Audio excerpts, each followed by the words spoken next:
Jealousy is one of those stubborn human experiences that feels both intimate and large at the same time. It arises in the small, private rooms of a person's mind, and it echoes through public life in the shape of politics, culture, and entire societies.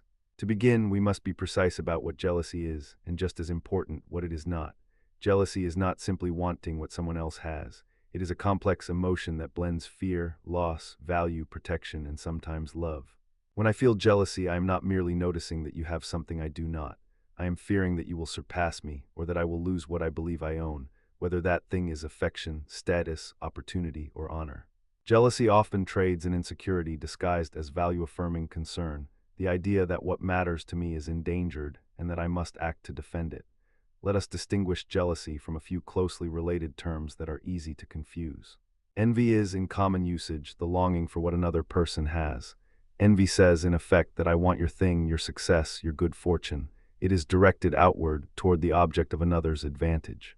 Resentment, by contrast, is a more persistent, often moralized irritation that someone else's advantage is unfair or unjust, or that life has treated me badly in comparison. Rivalry is less about a single moment of feeling and more about a persistent, strategic contest, an ongoing sense that there is a competition to be won and a game to be played with rules and moves. Suspicion is a cognitive stance that there is a threat to be wary of, infidelity, betrayal, deception. And we must be mindful that jealousy can blend into all of these.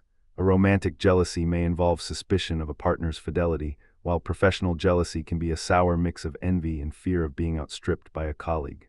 To clarify, jealousy tends to have three core edges. First, it is often tied to a sense of possession or exclusive access.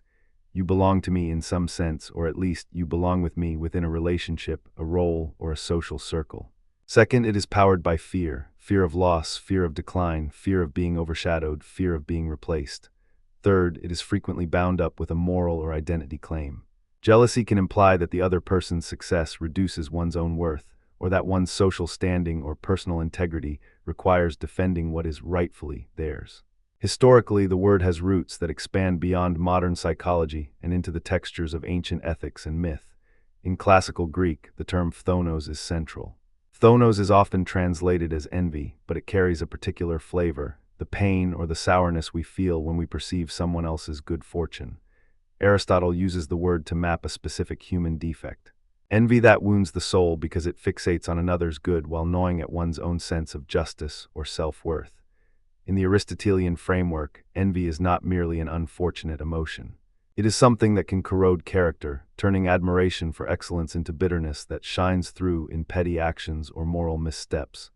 The ancient account is not purely negative. Envy is a signal that others' excellence matters to us, that we place value on what others have achieved, and that we fear our own comparative standing. But envy left unchecked becomes a practice of small-mindedness, a way of deeming the world as a zero-sum game. In the Roman and Stoic tradition, jealousy and other passions faced sustained critique. The Stoics urged temperance or sophrosyne, self-control that is not a suppression of feeling but a redirection of it toward wisdom and virtue. If a man is hit by passion, the Stoic would ask not merely, "What do I feel?" but "What is the right use of this feeling? How can I transform it into steady judgment and, if possible, virtuous action?" The Stoic response to jealousy is not to pretend that the feeling does not exist, but to examine it, to see what it reveals about value, what it reveals about one's own judgments, and what it may require in terms of changing one's beliefs or aims. A Stoic would counsel that passions are not the worst thing in themselves. Rather, it is our moral relation to them, how we reflect on, reinterpret, and act in light of them, that determines whether we are choosing the good life or merely being swept along by emotional weather. In Christian moral psychology, jealousy is often framed within a larger story about love, covetousness, and the moral life. The Christian tradition tends to treat jealous longing as a distortion of rightly oriented love, the longing to possess another as a means of security rather than a trust in divine or transcendent order. Here, jealousy is not a neutral phenomenon, it is a spiritual problem, a sign that one's desires have slipped from the good and into possession, fear, or domination. The moral psychology that emerges in this space invites a form of humility, charity, and relinquishment. The recognition that the beloved is not an object to be owned, that the self is not so fragile that it must clamp down on others to prove its worth, and that the proper form of love expands rather than confines.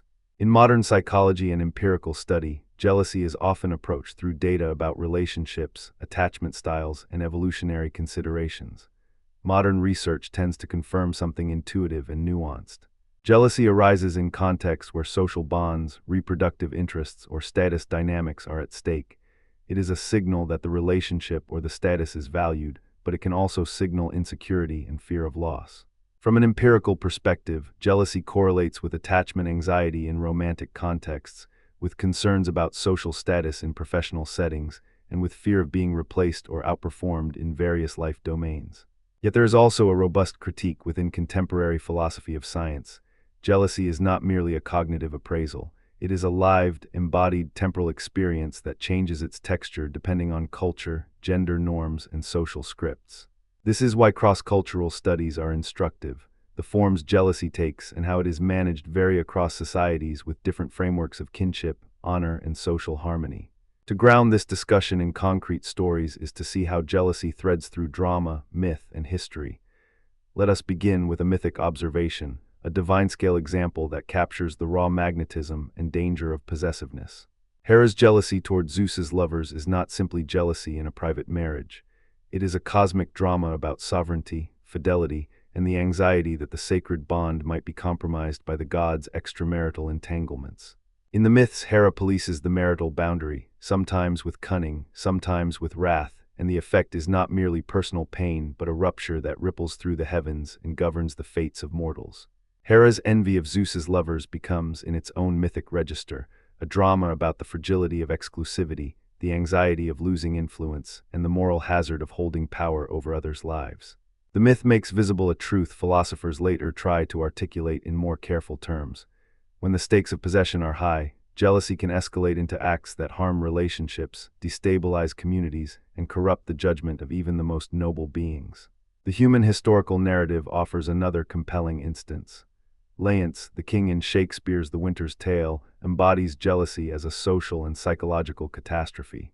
Laïus's misreading of trust, his conviction that his wife Hermione has betrayed him, despite the absence of credible evidence, unleashes a chain of ruinous decisions.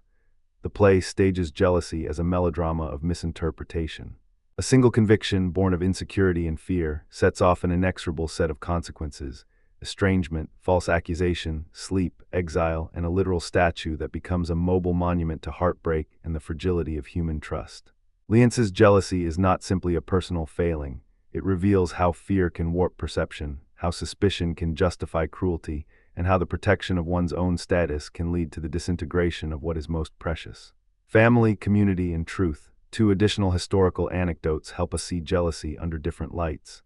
Henry VII's court was a theater of suspicion where jealousy and political intrigue were weaponized and institutionalized. The king's anxieties about fidelity against both wives and heirs were inseparable from his political needs: the legitimacy of succession, the stability of his realm, and the personal vanity that sought to secure a line of succession that would remain under his control. The stories of his marriages, annulment, divorce, or execution, reveal a robust, dangerous intertwining of private jealousy and public power. In that world, jealousy is not merely a feeling one feels toward a spouse or a rival. It is a politics of legitimacy, a strategy for influencing alliances, an instrument for shaping dynastic futures. When jealousy meets power in that space, the consequences are not only personal harm but a reorientation of the social order. In the 20th century, jealousy took on new textures in the arena of science and art. A powerful, well-documented example is the professional jealousy that surrounded the discovery of the structure of DNA. In the late 1950s and early 1960s, the race to uncover the molecular architecture of life became a crucible of pride, collaboration, and conflict. James Watson and Francis Crick carried the Nobel Prize recognition for their model, but the story of Rosalind Franklin's critical contributions, her X-ray diffraction images that helped to unlock the double helix, often sits behind the broader narrative of scientific prestige. Jealousy here is not about romantic love, but about credit, recognition, and the social structures of science that reward certain voices more than others. It is a narrative of anxiety about who belongs to the image of scientific progress, who controls the narrative, and how a culture of publication, funding, and prestige can intensify the volatility of intellectual life. In a parallel line of art, we might recall the rivalries among artists, or the intense internal culture of artistic movements where breakthrough innovations become litmus tests for belonging, status, and future opportunities.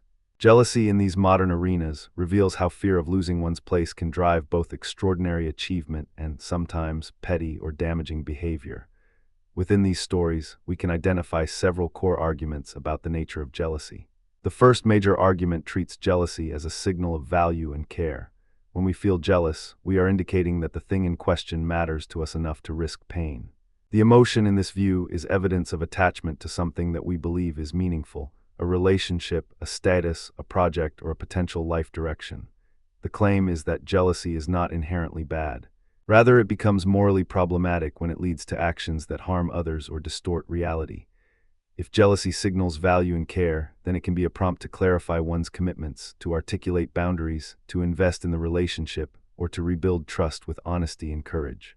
It can guide us toward healthier forms of attachment, where we recognize value without devolving into domination, coercion, or vindictive action. The second major argument suggests jealousy stems from insecurity and fear. In this reading, jealousy is not a noble gauge of value, but a symptom of anxiety, uncertainty, and unresolved vulnerability. It is the reflex of a mind that cannot tolerate the possibility of losing what it believes to possess, or that cannot endure a challenge to its self-worth.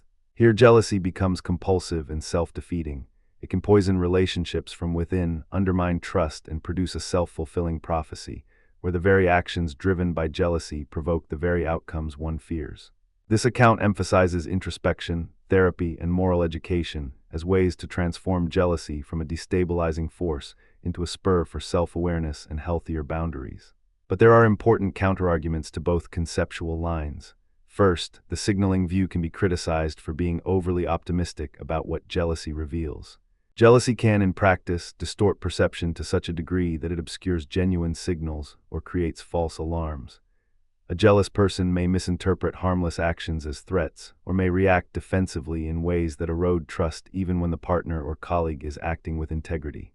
The second counterargument is that insecurity-focused explanations risk excusing harmful behavior. If jealousy is simply insecurity, it could become a legitimating excuse for controlling, coercive, or abusive actions.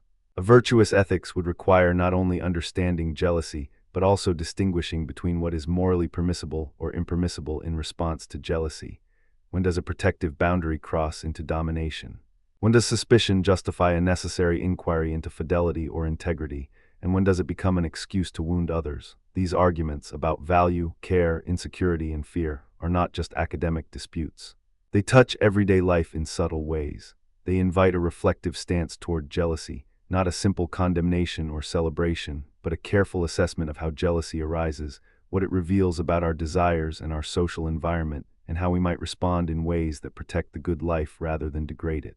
In this sense, the discussion is incomplete without engaging with related ideas from other philosophically traditions that offer tools for understanding and transforming jealousy.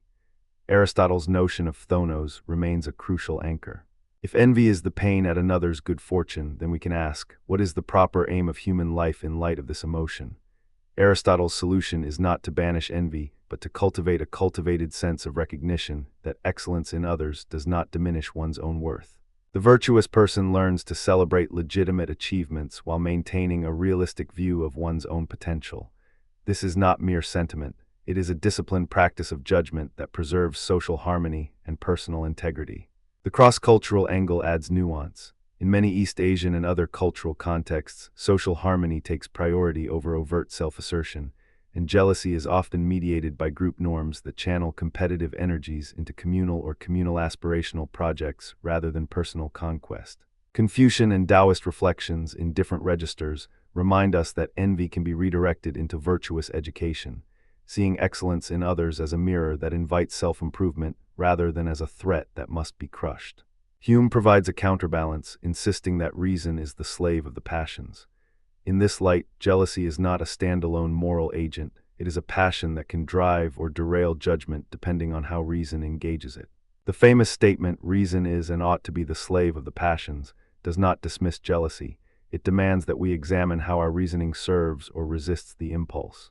If we follow jealousy with clear deliberation, we might discover that our judgments about others' good fortune are often filtered through misperception, insecurity, or a selective memory of our own past losses. Hume's empiricism thus urges humility. jealousy should be tested against the test of experience, and our moral actions should be governed by reflective, rather than impulsive, responses. Kant offers a different corrective. The moral law in Kantian terms stands apart from the passions. The right action is determined by universalizable maxims, not by what the feelings of the moment dictate. This is not a denial that jealousy exists. It is a grounding for how to respond to jealousy in a moral way. If jealousy tempts one to act selfishly or to instrumentalize another person, the Kantian prescription would be to reframe the situation through duties, treating the other as an end in themselves, and not merely as a means to secure one's own security or status. In other words, the moral response to jealousy is to hold fast to respect for autonomy and the dignity of others, and to act in ways that can be universalized as fair and just, even if the emotional storm rages. Stoic temperance, as I mentioned earlier, supplies a concrete technique, practice to align your desires with what is in your control and to accept what is not. The Stoics teach that we cannot control many of the things that feed jealousy, opinion, the actions of others, the course of fortune, but we can control our own judgments and our responses. If we approach jealousy with the Stoic discipline, we practice noticing the thought that this person's good is a threat to my own, and then reframe it as the good of that person does not diminish my own good. What I care about most is how I choose to live, not how others perform. The result is a calmer soul, not a cold one. The aim is not absence of feeling but presence of reasoned action and internal sovereignty that does not rely on dominance over others. From Buddhist reflections, we gain another body of insight. The Buddha's teaching on attachment and suffering speaks directly to jealousy as a form of attachment that binds one to fear and craving. Attachment is the origin of suffering, is a refrain repeated across Buddhist exegesis. The practice, then, is to loosen attachments that distort perception and to cultivate equanimity, generosity, and compassion. Jealousy often arises when we cling to an image of ourselves as secure enough to deserve or control what we want. The practice is to observe the feeling, to understand its roots, and to loosen its grip, not by denying reality, but by reframing relationship with desire in ways that preserve compassion for others and clarity about one's own path. Here, jealousy can become a path to liberation, not a trap that traps us in bitterness. Cross-cultural perspectives push us to see jealousy as socially embedded rather than merely personal. In many societies, jealousy is negotiated in rituals, kinship structures, or honor codes that shape what counts as legitimate jealousy and what counts as harmful. Some social orders emphasize collective well-being and harmony, which can channel jealousy toward constructive channels, competitions that raise everyone's standards or support mutual accountability, rather than toward boorish domination or vindictive behavior. Others reward individuals' aggressive enforcement of boundaries as a sign of strength, sometimes at the cost of relational trust. The question then moves from whether jealousy is good or bad to how cultures structure its expression and containment. In terms of real-world applications, we can look at interpersonal life, organizational life, and public policy. In relationships, recognizing jealousy as a signal of care can encourage open dialogue with partners about boundaries, needs, and mutual expectations. It can prompt both parties to co-create agreements that respect autonomy while preserving trust. In professional environments, awareness of jealousy as a potential hazard can lead to practices that improve transparency around credit, recognition, and opportunity. Teams that implement clear criteria for advancement, collaborative norms, and fair feedback channels may reduce destructive jealousy and convert competitive energies into shared improvement. In public policy, we can see the stakes when social institutions either exacerbate or mollify envy and insecurity. For instance, policy designs around wealth distribution, educational equity, and social safety nets can either feed social tension or moderate it by expanding opportunity and reducing fear of loss. Let me offer two concrete illustrations that blend themes from myth, history, and modern institutions. The first is Hera and Zeus in myth, which I mentioned earlier, but I want to grade its insights more precisely. Hera's jealousy is not mere pettiness. It is a structural problem in a cosmos that prizes sovereignty and fidelity under pressure. When the divine family system is unstable, the social fabric frays.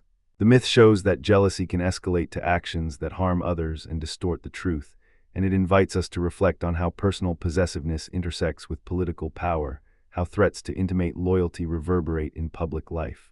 The second illustration is Leonce in The Winter's Tale, a dramatic case study that unfolds slowly but with devastating momentum.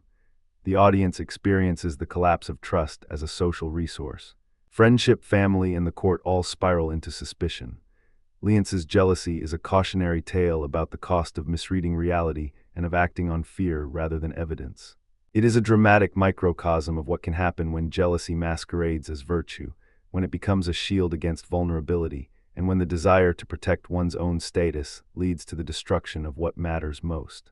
Across these stories and across the centuries, the questions persist. Can jealousy be redirected toward moral improvement? Can it be transformed into vigilance without becoming domination?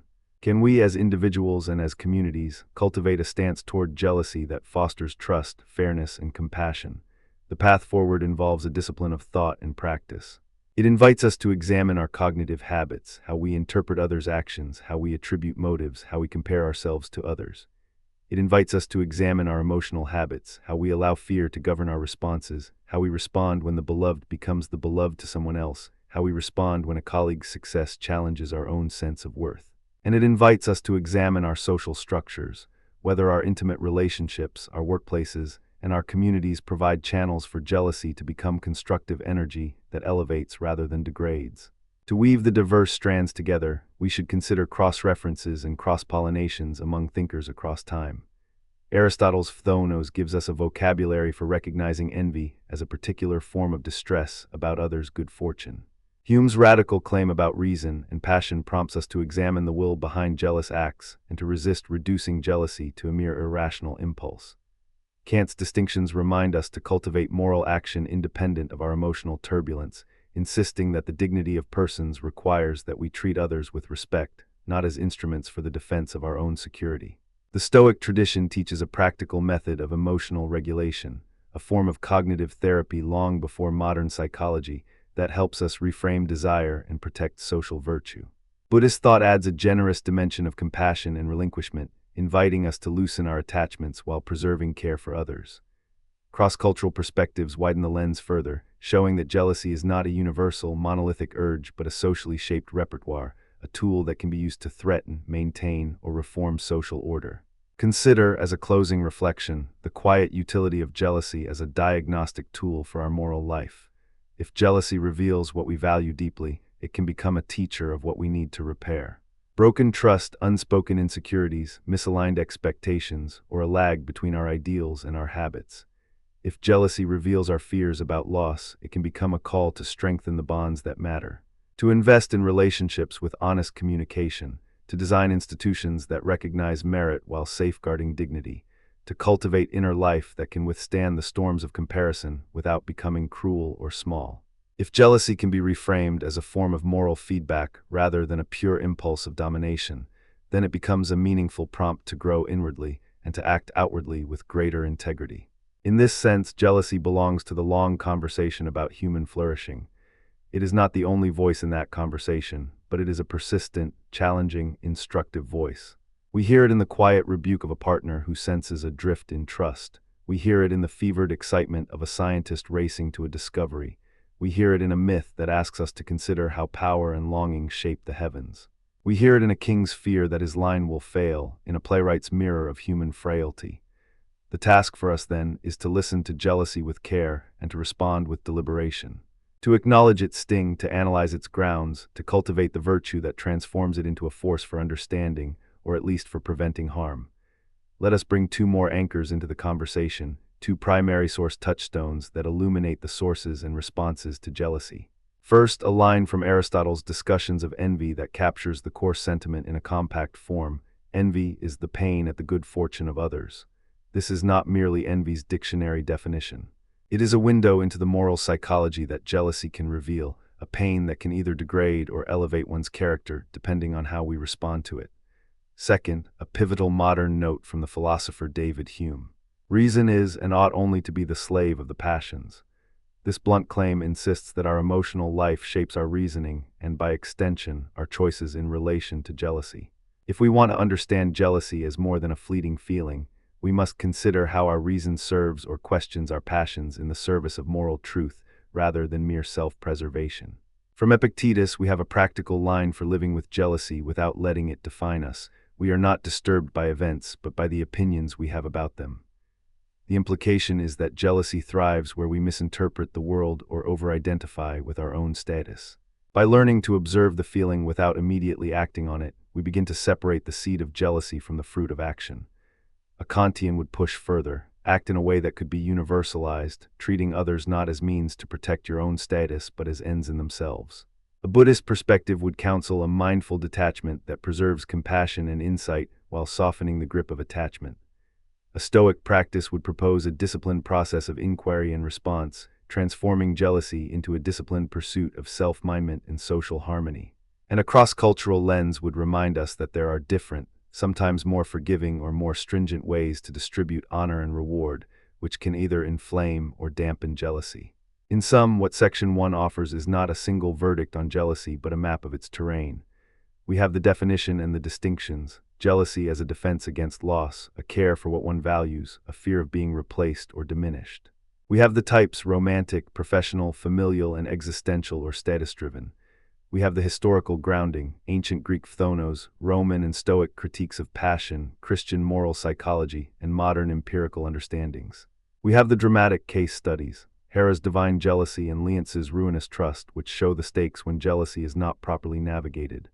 We have the extended genealogies of Henry VII's courtly suspicions and the 20th century's anxious narratives in science and art, which show jealousy in social and institutional life. And we have the core arguments and counter-arguments: jealousy as a signal of value and care versus jealousy as insecurity and fear, and the critical checks and balances offered by Aristotle, Hume, Kant, the Stoics, and Buddhist and cross-cultural perspectives. All of this, we might say, is the anatomy of jealousy: its bones and sinews, its nerves and circuits, its myths and its laboratories. As you continue with Section 2 and beyond, you will see how these threads mature into more detailed analyses of how jealousy operates within intimate relationships, how institutions can either stoke or diffuse jealous energies, and how we might cultivate practices that transform jealousy from a force of fragmentation into a resource for clarity, fidelity, and moral growth. For now, let us carry forward with the awareness that jealousy is not simply a problem to be solved. It is a human phenomenon to be understood, and in understanding it, we can begin to respond to it with greater wisdom and gentleness. The conversations of philosophers across continents and centuries remind us that jealousy is a mirror in which we glimpse not just the other, but the structure of our own desires, the shape of our moral commitments, and the possibilities for a life measured not by domination or fear, but by careful, compassionate discernment. Jealousy is one of those emotions that feels both intimate and public, personal and social, a tug on the heart that ripples through relationships and institutions alike. In this section, we step into the philosophical and psychological terrain where jealousy is not merely a private grievance but a mechanism, a theory, and a moral question. We will trace its origins in our minds and our evolution, examine the major theories that scholars have proposed to explain its purpose and its distortions, walk through concrete, everyday situations, romantic, workplace, and beyond, and then open the door to criticism and defense. We will listen to ancient voices and modern voices at once, drawing on Freud and Hobbes, Schopenhauer and Haidt, Shakespeare and Hesiod, classical myths and contemporary therapy. The task is not to condemn jealousy or to celebrate it uncritically, but to understand how it works, why it persists, and how we might reframe or manage it when it becomes a source of suffering rather than a source of meaning. Origins and a map of the terrain. Let us begin with a panoramic map. Jealousy does not arise from a single trigger like a unique machine whose gears suddenly grind in a moment of betrayal. Rather, it emerges from layers of appraisal, perception, and desire that have been cultivated through our development as social beings. Cognitive science and psychoanalytic thought converge here in interesting ways. On one level, jealousy begins with a threat appraisal, the perception that a valued relationship or resource is at risk of being lost or diverted. This is not merely fear, but fear that has embedded social meaning, loss of status, loss of a bond that we have tethered our self-worth to, or the perception that another person might exploit a rivalrous space that we believe is ours. In this sense, jealousy sits at the intersection of threat perception and self-definition. If you think of yourself as a person who seeks secure attachment, consistent recognition, or a shared project with a partner or a colleague, then any signal that those conditions are under threat may trigger a cascade. Increased vigilance, a reweighing of information, and a surge of arousal that pulls you toward action. The neural correlates of jealousy typically involve the limbic system, especially regions tied to emotional arousal, and a top-down regulatory system in the prefrontal cortex that attempts to modulate that arousal. In everyday terms, jealousy feels like a sensor that wakes you up to possible danger to a treasure you hold valuable, whether that treasure is a romantic bond, a professional standing, or a cherished reputation. But jealousy is not just a raw emotion sitting in the body like a panic button. It is, as scholars have argued, a composite or even a social signal. It can be a mixture of fear, anger, sadness, and envy, sometimes with disgust lurking at the edges. It can function as an alert that prompts social maintenance, a push to reaffirm boundaries, to renegotiate expectations, to remind a partner of commitment, or to negotiate the allocation of resources within a group. The historical texture of jealousy in literature and myth illuminates this dual character. It is both a personal flame and a social instrument, a personal wound and a public script we enact through speech, gesture, and policy. If we push further back, we can glimpse deeper roots. The evolutionary story frames jealousy as a byproduct of mating and alliance strategies that historically offered reproductive success or social cohesion. It is not simply a private vice, but a behavior shaped by selection pressures. Those who guarded their partnerships or maintained alliances might have fared better in resource competition, parental investment, and social stability. Yet this same story must be read with caution. Evolutionary theories can be provocative, but they do not determine our moral horizon. They offer a map of possible patterns, not a justification for how we ought to live. Here we encounter a classic crossroad in philosophy: explanation versus endorsement. We can describe why jealousy might have arisen as a strategy, and we can also critique when those same tendencies yield pain, coercion, or distortion. Key thinkers and the threads they pull, a constellation of thinkers, provides the philosophical scaffolding for our discussion. Sigmund Freud, for one, insisted that many of our emotional lives are anchored in the unconscious, a domain where early experiences, unresolved conflicts, and hidden wishes shape conscious feelings. In that sense, jealousy can be viewed as a surface expression of deeper currents: unresolved attachment needs, unresolved envy of rival figures, or repressed fears about inadequacy that surface when a rival enters the scene. A succinct and often quoted Freudian maxim, "Where it is, there shall the ego be," reminds us that primal forces and rational control coexist within us, sometimes in uneasy tension. Jealousy then may reveal the unspoken architecture of the psyche, the difference between what we think we want and what we unconsciously fear or desire. From the social contract vantage point, Thomas Hobbes offers a stark portrait of fear in the social world. The famous line about life in the state of nature, the life of man, solitary, poor, nasty, brutish, and short, is not a program for cynicism about human relationships, but a caution about the fragility of order and the perpetual calculus of security, power, and honor. Jealousy, in Hobbesian terms, can be seen as a response to the fundamental insecurity of social existence. We fear that others will usurp what we hold dear, and that fear drives us to vigilance, competition, and sometimes coercive strategies to protect our claims. In this register, jealousy becomes a practical emotion in the governance of social life, a signal that helps maintain boundaries and deter rivals, even as it risks inflaming conflict if left unchecked. Arthur Schopenhauer offers a more metaphysical lens, turning the spotlight onto desire itself. For Schopenhauer, desire is the force that underwrites suffering, a perpetual engine that fuels craving and longing.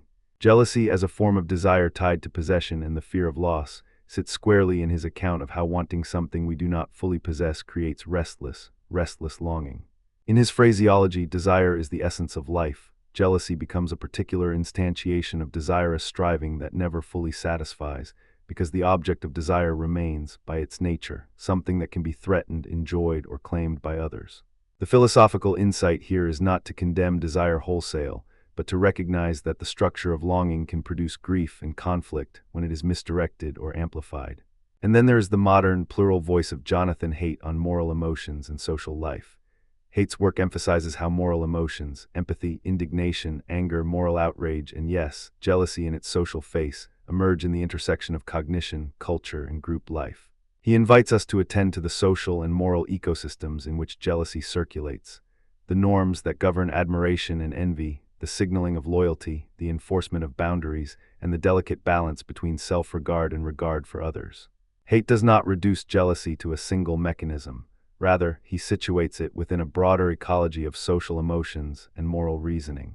When we speak of jealousy in contemporary life, whether in intimate relationships or in professional habitats, we are often speaking about how the social world makes meaning of desire and security, how norms shape what counts as a legitimate claim to a resource, and how individuals navigate the tension between competition and care. Two ancient anchors, Shakespeare's Ego and the mythic Hera, two kinds of ancient narratives anchor our discussion, one literary and one mythic, each offering a labor of interpretation that is still instructive today. In Shakespeare's Othello, jealousy is dramatized with luminous clarity and perilous stakes. The script gives us a line that has entered the lexicon of the human mind. Othello's friend and confidant Iago stages a slow, meticulously crafted cascade of insinuations, manipulation, and gaslighting. At one point, the villainous Iago cautions, "Oh, beware, my lord, of jealousy. It is the green-eyed monster which doth mock the meat it feeds on." The beauty and danger of that line lie in its paradox. Jealousy is adaptive in the sense that it signals a potential threat to a valued bond, yet it becomes a ruinous force that consumes the very thing it seeks to protect. The tragedy of Othello is thus not only a lament about trust betrayed, but also a meditation on how a mind primed by fear and biased interpretation can distort reality to the point of destroying itself and others.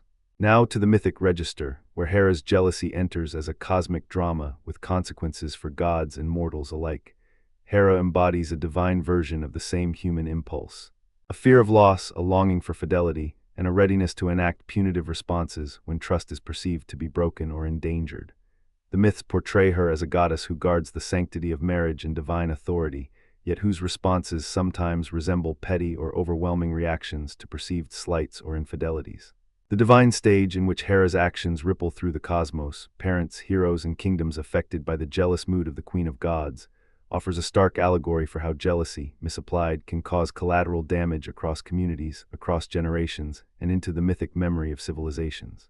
The point is not to reduce Hera to a cautionary caricature, but to show that jealousy, in its most dramatic form, can function as a narrative engine shaping destiny and retribution in ways that reverberate beyond a single relationship. A few quotes from primary sources to anchor these reflections from Shakespeare's Othello, a cautionary line to listen to in the midst of a storm of suspicion. "Oh, beware, my lord, of jealousy.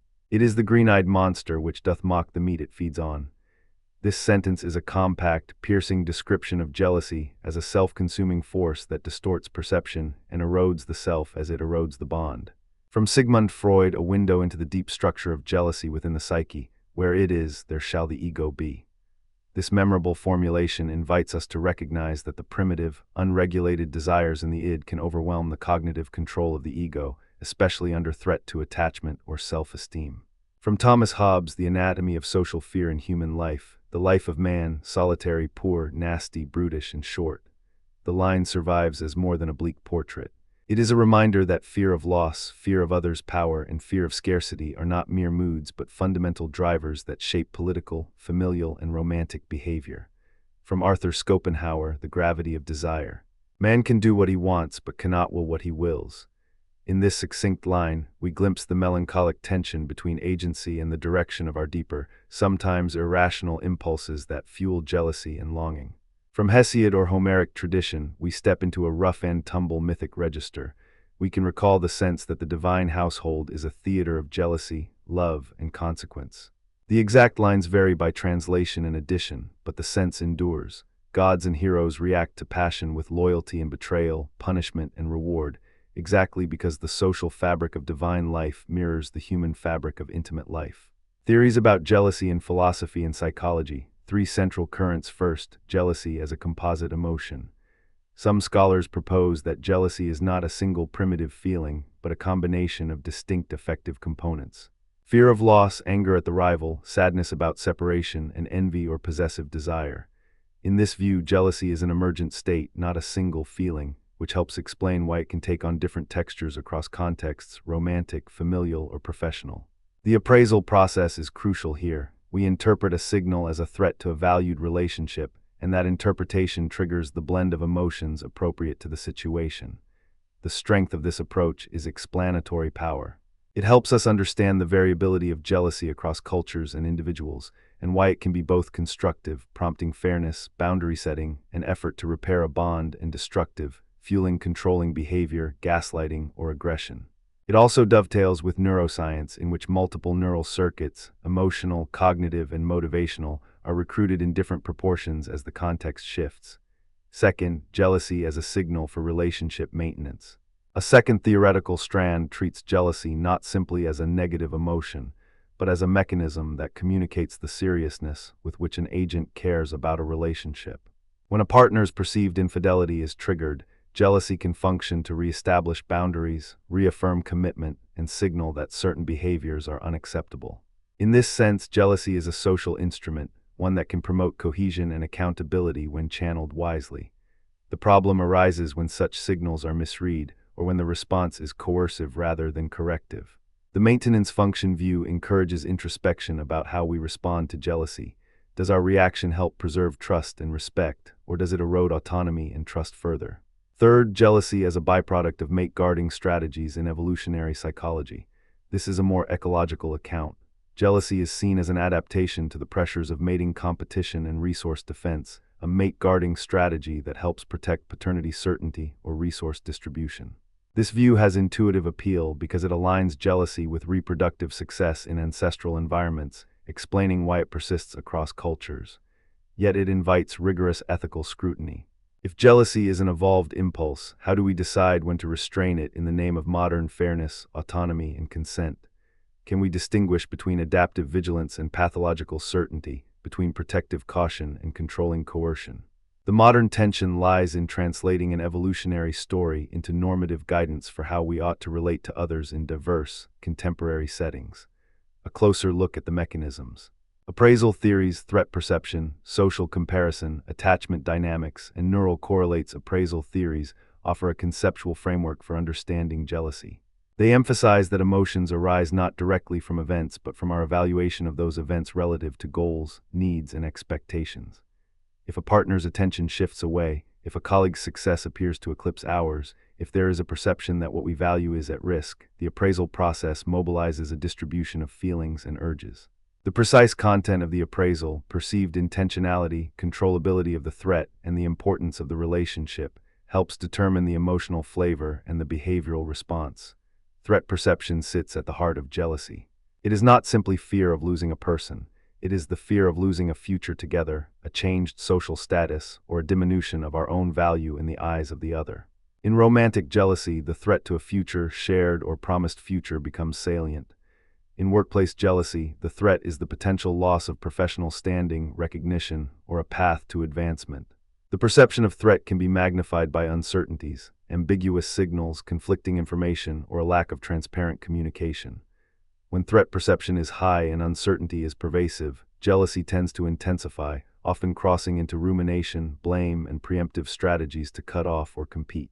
Social comparison plays a crucial role.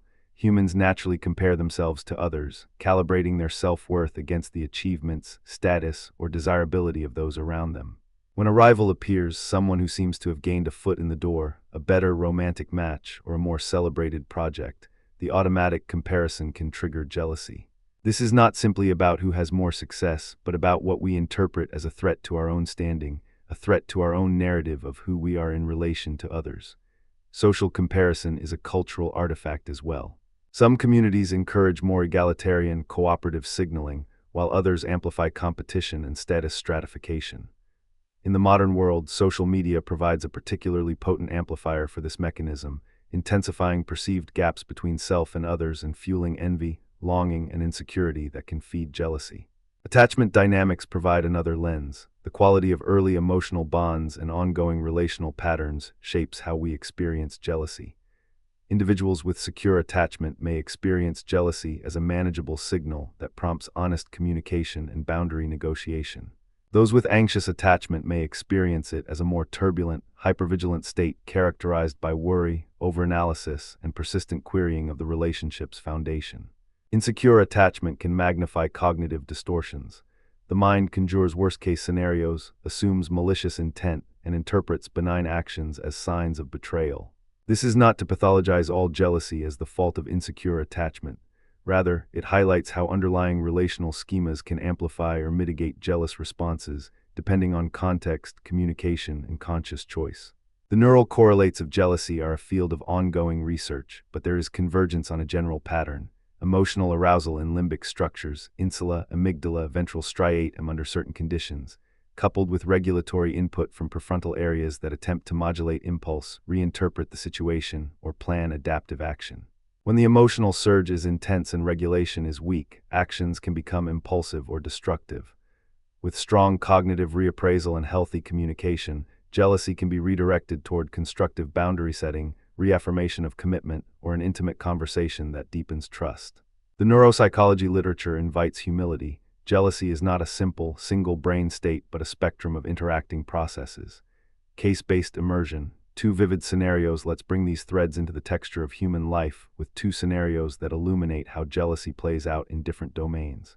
First, a romantic relationship in which perceived infidelity becomes a flare, a spark, and a crisis. Imagine a couple, Maya and Luca, who have built a stable bond over years, shared routines, inside jokes, and mutual care. One evening, Maya notices Luca's phone buzzing with a notification from a colleague who happens to be attractive, witty, and recently associated with a project Luca has championed. A few vague exchanges, a few late-night messages, a photo from a group dinner that seems a bit too familiar. The signals are ambiguous. There is no conclusive evidence of wrongdoing, yet a trembling conviction takes hold. Maya's appraisal shifts. This could be more than innocent camaraderie. This could be the unraveling of a relationship she has invested in.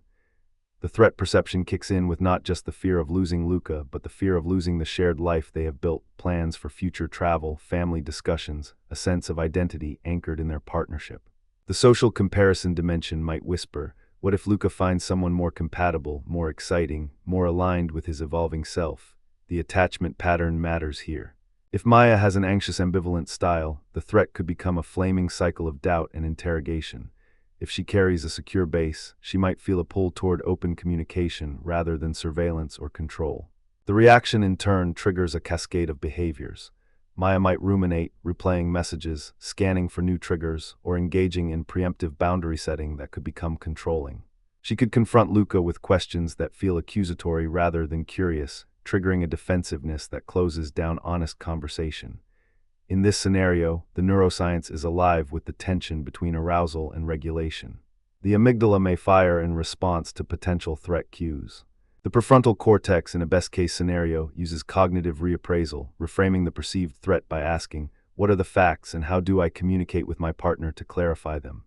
The work of communication, acknowledging feelings, identifying boundaries, and renegotiating expectations, becomes crucial to preventing escalation into resentment or coercive control. A constructive path would involve a careful, non-accusatorial inquiry, sharing vulnerability, naming fears without implicating the partner in malice, and seeking reassurance and transparency that strengthens trust rather than phrase it.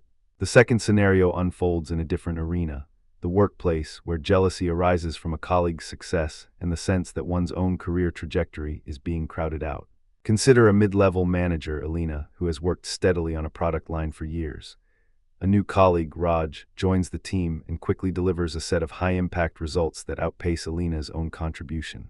Raj's success becomes a signal that Alina's own standing may be at risk, an appraisal that triggers cognitive distortions reinforced by social comparison and fear of losing professional esteem. The workplace jealousy here is not merely about envy, it is about maintaining professional identity, recognition, and influence within a team structure that values visible contribution.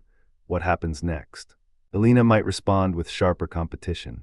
She increases her output, proposes bolder strategies, or conversely, she withdraws, reduces collaboration, and guards her own turf. If Raj and Alina engage in transparent, collaborative dialogue, however, jealousy can give way to healthy competition that spurs growth. The crucial variables include organizational culture, explicit norms about feedback and credit, and whether leaders model and enforce fair recognition. From a cognitive behavioral perspective, Alina's inner narrative matters. Does she interpret Raj's success as a personal threat to her competence, or as a signal of a thriving team that elevates the organization as a whole? Does she engage in productive planning and skill development, or does she engage in rumination, blame, or passive-aggressive behavior? The neural and psychological science suggests that reframe, viewing Raj's success as an opportunity for collaboration or a catalyst for personal upskilling, can reduce arousal and promote more adaptive action. Counterarguments and the ethical questions they raise, like any powerful emotion, jealousy has advocates and challengers. Here are two central counterarguments along with responses that integrate philosophical and psychological insight. First counterargument, jealousy can motivate commitment and boundary setting when guided by introspection. The claim is that jealousy is not inherently destructive. It can function as a signal that a relationship needs repair, a boundary that demands respect, or a boundary that guards against harm. When paired with self-reflection, honest communication, and a willingness to adjust one's own behavior, jealousy can catalyze a more mature commitment.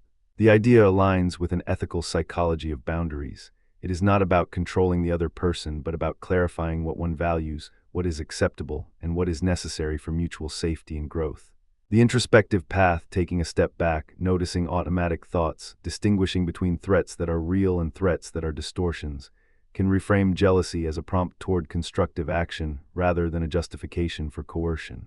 This is not to romanticize jealousy as a virtue, but to recognize its potential to awaken a deeper, more conscious engagement with another's autonomy and with one's own.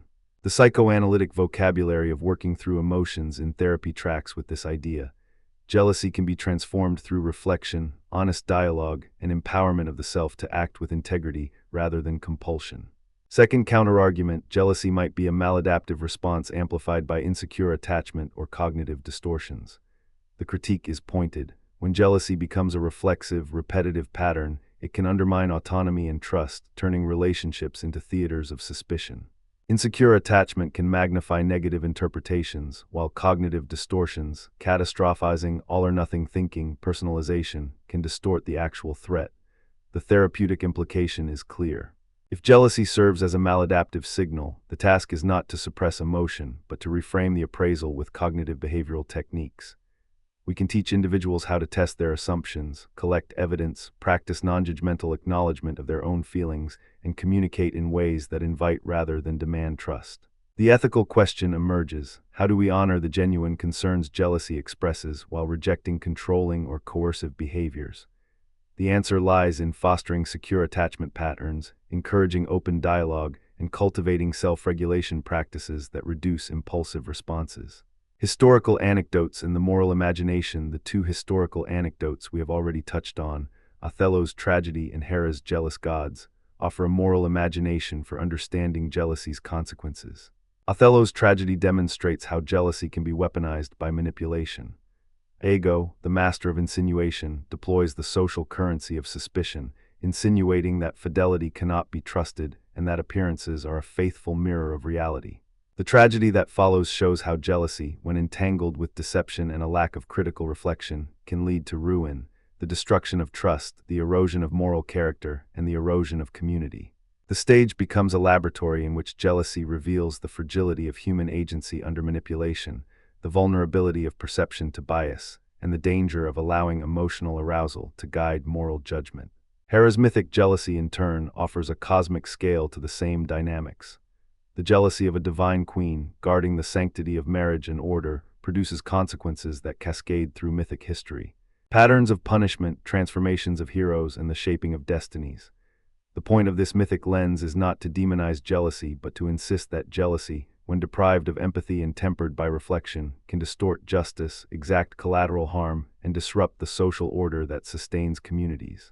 The divine stage serves as a reminder that jealousy is not merely a private sensation, but an energy that can alter the arrangements that bind people together, romantic bonds, familial loyalties, and civic commitments.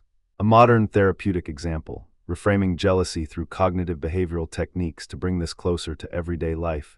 Consider a modern therapeutic example in which jealousy is reframed using cognitive behavioral techniques.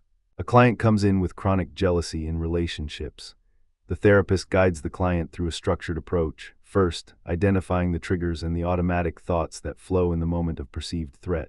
Second, examining the evidence for and against those thoughts. Third, testing the predictions by seeking clarifying information through open communication rather than assumptions. And fourth, experimenting with new behaviors that promote autonomy and trust. In one case, a client discovers that their jealousy is fueled by past insecurities and by cognitive distortions such as mind reading and catastrophizing. The therapist helps them to tokenize the thoughts, "He must not like me anymore," or "If she talks to him, they must be together."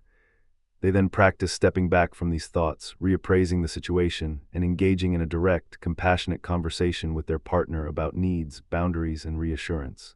The result is not the erasure of jealousy, but a rechanneling of it into a process of mutual growth, a negotiated schedule for communication, a shared ritual of check-ins, an explicit agreement on boundaries that respects autonomy, and a renewed focus on building trust. The cognitive behavioral toolkit, thought records, behavioral experiments, and mindfulness practices provides a practical method for transforming jealousy from a destabilizing force into a catalyst for healthier intimacy and stronger relationships. Cross-references, cross-pollination, and depth. tying together thinkers and ideas, our exploration would be incomplete without deeper cross-references to other thinkers and ideas that illuminate jealousies across domains. For instance, the Freudian lens helps us see jealousy as a potential outcome of unresolved intrapsychic conflicts that emerge under stress. It invites clinicians and thinkers to examine the hidden wishes, whether envy of another's desirability or fear of losing a cherished relationship, that may motivate jealous behavior. Freud's emphasis on the unconscious does not absolve jealousy of responsibility. Rather, it helps us understand why rational awareness alone may not suffice to alter a pattern. Hobbes's political psychology teaches us to view jealousy as a social force that can be both protective and destabilizing. In collective life, jealousy of status or power can fuel social competition, or when managed with fair norms and mutual recognition, can inspire legitimate efforts to improve a group's outcomes. The moral test lies in ensuring that jealousy does not become a license for domination, coercion, or the denial of others' rights. Schopenhauer's meditations on desire remind us that jealousy is tethered to a larger ontology of longing. The unhappy dimension of jealousy, rooted in unfulfilled or unsatisfiable desire, finds resonance in the human condition as a whole. Yet the philosophy of desire also opens paths for release. By recognizing desire's impermanence, by practicing resignation where appropriate, by cultivating gratitude for what is present, we can soften the grip of jealousy without surrendering our commitments or our integrity. Jonathan Haidt's moral psychology invites us to see jealousy as a social emotion that participates in moral reasoning. He asks us to examine how cultures shape what counts as a legitimate grievance, how norms regulate competition and collaboration, and how the moral landscape of a community influences the way jealousy is expressed or restrained. The modern social world, digital, global, image-conscious, poses new questions. How does social comparison on platforms like social media intensify jealousy? How do we design institutions, teams, or relationships that reward honest communication, fair credit, and mutual respect? Analogies to illuminate the mechanism and ethics of jealousy. Analogies can make the complex dynamics of jealousy more graspable. One useful metaphor is to think of jealousy as a thermostat for relational warmth. When the temperature, the sense of closeness and belonging drops, the thermostat may sense a threat to the desired climate and kick into a mode that attempts to restore balance, perhaps by seeking more time, more reassurance, or clearer boundaries. But if the thermostat is miscalibrated, overreacting to small fluctuations or responding to signals that are misread, then the system can overheat, producing scorchingly reactive behavior. The thermostat analogy helps us see both the adaptive capacity of jealousy to promote attention and care, and the danger of overreacting or misjudging signals in ways that injure the very bond we seek to preserve. Another analogy is to view jealousy as a social mirror that reflects not only the other person but also our own self-conception. In this mirror, the image we see depends on the light we cast on ourselves. If we project insecurity as inferiority or fear as threat, the reflections will appear threatening and distorted. If we illuminate ourselves with practices of self-compassion, honest communication, and a commitment to fairness, the mirror can reveal a more accurate picture and help us adjust our actions in ways that preserve dignity and trust for all involved. Historical anecdotes and the moral imagination. Revisiting Othello and Hera. Returning to our two anchors, Othello and Hera, we can draw practical insights from their stories. Othello's tragedy underscores that jealousy is not simply a private misfortune, it is a social manipulation problem as well. The instrument of jealousy can be weaponized by others, turning the vulnerable mind into a tool of deception. The ethical lesson is a call to vigilance against manipulation, to cultivate critical reflection, and to insist on evidence and transparency rather than fuel for suspicion. The moral imagination has to emphasize that the path out of jealousy's trap requires not only self-control, but also social trust, honest dialogue, and accountability in one's social circle. Hera's divine jealousy reminds us that when the emotion is scaled to a cosmic horizon, the consequences are not limited to a single relationship. The myth suggests that jealousy can become a force that reorganizes the fabric of communities, families, and even the fates of heroes. The divine realm becomes a mirror for human life. It invites us to consider whether our own jealous impulses, if left unexamined or if rooted through domination, risk harming others in ways we may later regret. The moral impulse is to seek justice and mercy, to recognize legitimate claims without diminishing others, and to cultivate restraint where the impulse would become punitive or destructive. A modern therapeutic moment to ground the myth in practice in contemporary therapy and philosophy-informed psychology.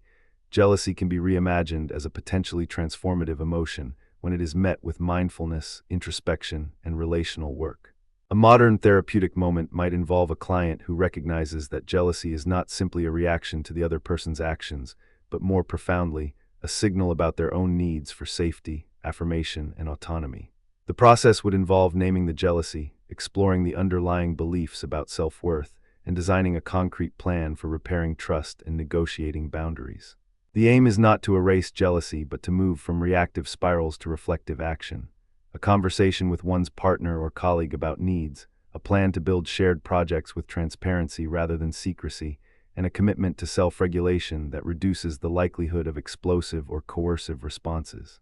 Cross-references and depth, tying the threads together to lift jealousy out of a purely psychological mold and into a richer philosophical conversation, we can cross-reference with broader ideas about selfhood, community, and ethics. The first cross-reference is to the Aristotelian notion of human flourishing, which asks what it means to live well within diverse relationships. Jealousy, properly understood, can be a prompt to cultivate virtue, honesty, temperance, fairness, and courage under conditions that avoid domination and coercion. The second cross-reference is to existential questions about who we are when we are observed by others and when our sense of belonging is at stake. Jealousy becomes, in this register, a test of authenticity. Do we act in ways that align with our values, or do we act in ways that pretend to protect them while actually resorting to manipulation or defensiveness? We can also draw on the philosophy of social emotions, a field where moral psychology and ethics intersect. Jealousy is not simply a personal misfortune, but a social phenomenon that reveals how communities value loyalty, fairness, and respect. In that sense, the handling of jealousy, whether through dialogue, therapy, or institutional norms, becomes a measure of a community's moral maturity. If we create cultures that reward transparent communication, validate emotions without condoning coercion, and encourage collaborative problem-solving, jealousy can be redirected toward constructive ends, becoming an engine of growth rather than a device of suspicion. Concluding reflections, a practiced, humane stance toward jealousy. Jealousy is a difficult compass, yet a compass worth learning to read. It points us toward the problems we must solve to sustain meaningful relationships and productive collaborations. It invites us to ask questions that require courage and humility. What do we value most, and how do we protect it without undermining the autonomy and dignity of others? How do we distinguish legitimate concerns from distorted fears, and how do we communicate our needs in ways that invite understanding rather than defensiveness? How can we cultivate the inner resources, the self-regulation that neuroscience respects, the reflective stance that philosophy requires, and the empathic imagination that ethics prescribes, to navigate jealousy's storms? In the quiet moments of reflection, we might recall the wisdom of the figures who have confronted jealousy in its many forms. Shakespeare's caution that jealousy is a green-eyed monster remains a vivid reminder of its self-consuming nature. Freud's insistence that the psyche operates within a network of unconscious forces reminds us that not every thought is a controllable product of will, and not every fear is a direct mirror of reality. Hobbes's stark portrait of fear as a continual undercurrent of social life invites us to design systems, families, workplaces, communities, that reduce the conditions under which jealousy becomes a destabilizing force. Schopenhauer's meditation on desire invites a sober practice, to cultivate contentment where possible, to recognize the limits of possession, and to pursue fulfillment through meaningful ends that do not depend on the control of others. Hate's Moral Lives perspective invites us to attend to the social ecology of jealousy, to shape norms and cultures that transform jealousy from a source of antagonism into a resource for honest communication and mutual respect. The section we have traveled through is not a simple catalog of causes and cures. It is a call to approach jealousy with a disciplined curiosity, a sense of moral responsibility, and a humanistic imagination.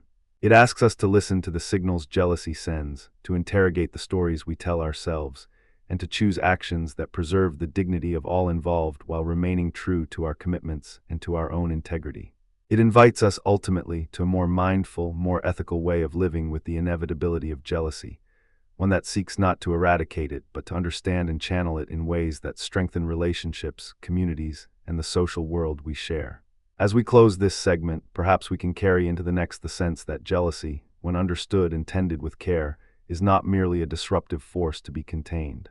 It is a diagnostic instrument that helps reveal how we value connection, how we understand ourselves in relation to others, and how we choose to act with humanity in the face of threat. The questions remain. When jealousy arises, will we seek to understand and repair, or will we let it harden into a pattern that fractures trust?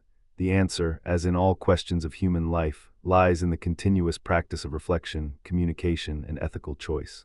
Jealousy is a strange, stubborn knot in the human heart. It travels the world not as a single flavor, but as a constellation of flavors: shame, fear, desire, grievance, belonging, and the instinct to protect what we value most. In this section, we step back from the close-up of a single drama and ask how jealousy lives in cultures, how it shows up in literature, and how different traditions attempt to name, frame, or even reframe it. We will move across continents and ages, from ancient myth to modern psychology, from the marble halls of tragedy to the quiet rooms of everyday life where trust is tested and sometimes remade.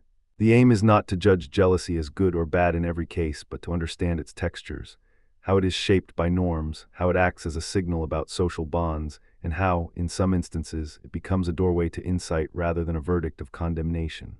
Let us begin with origins and key thinkers, because jealousy does not arrive fully formed in the mind. It is trained by the values a culture holds, about desire, about possession, about what counts as a just distribution of goods, and about what it means to belong. In Western philosophical history, envy, one of the closest cousins to jealousy, has often stood in for a broader skepticism about human passions that threaten equality, virtue, or social order. Aristotle, writing in the Poetics of Character and Ethics, offers a sturdy starting point for a cross-cultural conversation. In the Nicomachean Ethics, he refers to envy as a painful response to another's good and a mental weather pattern that can corrode the soul when it is not checked by reason and habituated virtue. The phrase that has traveled through centuries, "envy is pain at the good fortune of others," condenses a claim about the social psychology of desire, about how we relate to what others have, and what it signals about our own place in the world. This is not merely a private emotion, it is a social emotion, and Aristotle's analysis insists that it has moral gravity in communities where status, honor, and the distribution of goods are at stake. From the Stoics to the Roman moralists, a related thread runs: jealousy and envy are signs of weak self-regulation, of a life measured by others' opinions rather than by inner agreement with the good. Seneca writes from a different angle, a counsel of restraint, urging that the observer of life cultivate a stern clarity about what is within and beyond one's control. He does not deny the reality of envy. Instead, he invites a discipline that reframes the emotion as something you can observe and redirect rather than surrender to. In his letters and essays, he treats anger, fear, and envy as clouds that can pass if the mind remains anchored in reason and virtue. The modern reader can hear a familiar echo. Envy, in the Senecan mood, is a signal that the soul is unsettled, a prompt to examine what it means to thrive in a world where others may prosper. The practical upshot for a cross-cultural inquiry is this: jealousy, in these frameworks, resembles a mirror that shows what we value and what we fear losing, an appetite that can be either redirected toward genuine flourishing or misdirected into ruin. Across non-Western traditions, the same question arises with different vocabulary and different prescriptions. In Indian philosophical traditions, jealousy is often linked to the dharmic order, the idea that one should act in ways that sustain cosmic, social, and familial harmony. Within these traditions, jealousy is frequently treated as a disturbance of dharma, a misalignment that destabilizes one's duties and disrupts the delicate balance of family, community, and cosmic order. The vocabulary of yoga, Vedic ritual, and ritualized living in the Hindu and Buddhist streams suggests that jealousy is not simply a private feeling to be mastered. It becomes a symptom of attachment to outcomes, to status, to the imagined self-sufficiency that envy presumes to threaten. In Buddhism, for instance, the path is commonly described as release from grasping and from identifying with fluctuating states of mind, including jealousy. The aim is not to abolish care or concern, but to reframe them through awareness and detachment, so that one can act with compassion rather than with the protective reflexes of pride or spite. In Buddhist thought, the practice of letting go, vairagya, or non-attachment, offers a counter-practice to jealousy. The early Buddhist reflections on mind and emotion treat jealousy as a variation of craving that binds the mind to fleeting conditions. The Pali Canon repeatedly emphasizes that clinging to what is not permanent is the root of suffering. When we translate that into the social sphere, jealousy can be seen as a form of misapplied longing, longing that cannot be satisfied by the object of desire, and that erodes the conditions under which relationships can flourish. Hindu teachings on detachment and the renunciation of the ego likewise offer a language for understanding jealousy as a distortion of the self's true needs. If the self is anchored not in mutability but in a steadier ground, perhaps in dharma, in service, in a sense of the larger order, jealousy can recede in the face of a more expansive sense of belonging. If we pivot to the literature and the stage, jealousy becomes a dramatic technology for revealing how cultures structure desire, rank, and social belonging. The stage has proven to be a particularly rich laboratory for jealousy because it heightens the stakes, uses the emotions to advance plot, and exposes the social scripts that govern what is permissible in love, honor, and friendship. The key is that jealousy here is not simply an interior life, it is a social phenomenon, one that can be engineered, internalized, resisted, or transformed. Let's begin with one of the most studied arcs in literary history. Othello and Iago, Shakespeare's tragedy, is not only a story about romantic jealousy, it is a forensic examination of how jealousy can be manufactured and how the mind can be misled by cunning. When Othello warns, "Oh, beware, my lord, of jealousy, it is the green-eyed monster which doth mock the meat it feeds on," he identifies jealousy as a parasite that feeds on a person's own insecurity and the social insinuations of others. The line is a masterclass in metaphor, jealousy as a monster that mocks the very appetite that sustains it, turning trust into suspicion and love into a field of battle. Iago's role, engineer of suspicion, master of insinuation, demonstrates something unsettling. Jealousy can be contagious, and social ripples can carry the force to bring down a life's work and even a society's order. The play invites us to notice not only the emotion but the social machinery that amplifies it. Rumors, misinterpretations, the politics of trust and honor, the fragile boundaries between public and private life. In this tragedy, jealousy becomes an instrument of social ruin precisely because it is not merely a private sentiment. It is a weapon that leverages social norms, honor codes, expectations of fidelity, and the fragile sense of one's standing in a community. The audience is forced to look at not only Othello's heart but the architecture of his world, the insinuations that persist in a culture that prizes honor and reputation, the vulnerability of a high-status outsider who comes to accept a narrative that fits the social script rather than the lived truth. And Iago, in his cool, dispassionate way, shows us a phenomenon that is both familiar and chilling. Jealousy can be manufactured by people who fear losing control or who sense the loss of power that the other's success signals. The tragedy does not simply condemn jealousy as a vice. It reveals jealousy as a social pathology, a response to a system that rewards certain kinds of visibility while punishing others for the same human longings. There is a companion figure in the same Shakespearean universe who helps us understand jealousy from a different angle, Leonce in The Winter's Tale. Leonce's jealousy is not a mere misreading of a lover's fidelity. It is a projection that exposes how social suspicion, rumor, and the pride of position can ruin a life and fracture a community. Leonce accuses his wife of infidelity, a charge that would have been read through the lens of courtly fear of scandal, political maneuvering, and the fragile trust that binds partners in a public life. The catastrophe that follows, the loss of family, the alienation of a daughter, the near dissolution of the state, acts as a cautionary tale about the social costs of projecting one's inner doubts onto others. Here, jealousy becomes not just a private sentiment but an engine of social ruin. The play invites a reflective pause. When fear, rumor, and the appetite for control fuse in a culture that prizes lineage and legitimacy, jealousy becomes a social phenomenon with consequences that extend far beyond the heart. Crossing eastward, we encounter a different narrative ecology in the tale of Genji, a landmark work of East Asian literature that invites readers to view jealousy through the lens of refined social codes and inner life, rather than through the lens of moral catastrophe.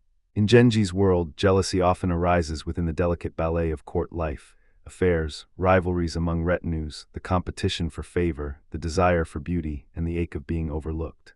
Yet the text does not simply condemn jealousy as a vice. It renders it legible and interiorized, showing how jealousy can illuminate desires that lie beneath social performance and ritual propriety. The cultural project here is to show how self-knowledge emerges out of the friction between longing and propriety. Jealousy, in Genji, becomes a school for perception. The recognition that the self is not fixed but a shifting constellation of attachments, memories, and pressures from the social world.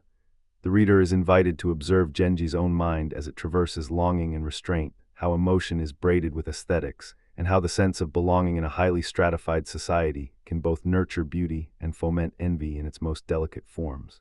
If we travel to South Asia for a moment, a modern work such as Arundhati Roy's The God of Small Things offers a different genre of reframe. A narrative pulsing with social constraints, family secrets, and the slow recognition that jealousy is entangled with caste, family loyalties, and the colonial/post-colonial fracture. In Roy's world, jealousy becomes a lens into how social structures shape intimate life. The spectrum of taboo and transgression, about love that violates caste norms, about parental loyalties, about the secrets a family keeps, reveals how jealousy operates within a larger moral economy. The text invites readers to see jealousy as both a personal grievance and a symptom of a social order that often punishes nonconformity more than it rewards sincere failing. It also asks whether the path to self-knowledge comes through confronting painful memories and acknowledging one's own complicity in sustaining a society's rigid hierarchies. In Roy's pages, jealousy becomes a catalyst for moral inquiry, not a verdict on the person who experiences it. The reframing is quiet and intimate, but its philosophical weight is substantial. To know the self, one must understand the social forces that shape desire, fear, and belonging. From east to south, from tragedy to quiet novel, the cross-cultural map of jealousy shows us a continuum. Jealousy can be a personal storm, a social disturbance, or a doorway to a more nuanced self-understanding. And what about a specifically non-Western or non-European cinematic or literary counterexample where jealousy is reframed from shame to self-knowledge? One powerful instance comes from East Asian narrative practice in cinema and literature, where jealousy is not merely an ethical failing, but a mirror into one's attachment and misperception, a can opener for empathy and personal growth. In some East Asian cinema and novels, jealousy becomes a pedagogy of self-awareness rather than a weapon against others. It is not simply the error of a character. It is a vehicle by which readers and viewers are asked to examine how they relate to desire, to social expectations, and to the self that is always in the process of becoming. Let me offer two literary or cinematic anchors in this broader theme. The tale of Genji, as I mentioned, can be read as an ethical psychology of longing in an intricate social machine. The author's gaze is not punitive toward jealousy.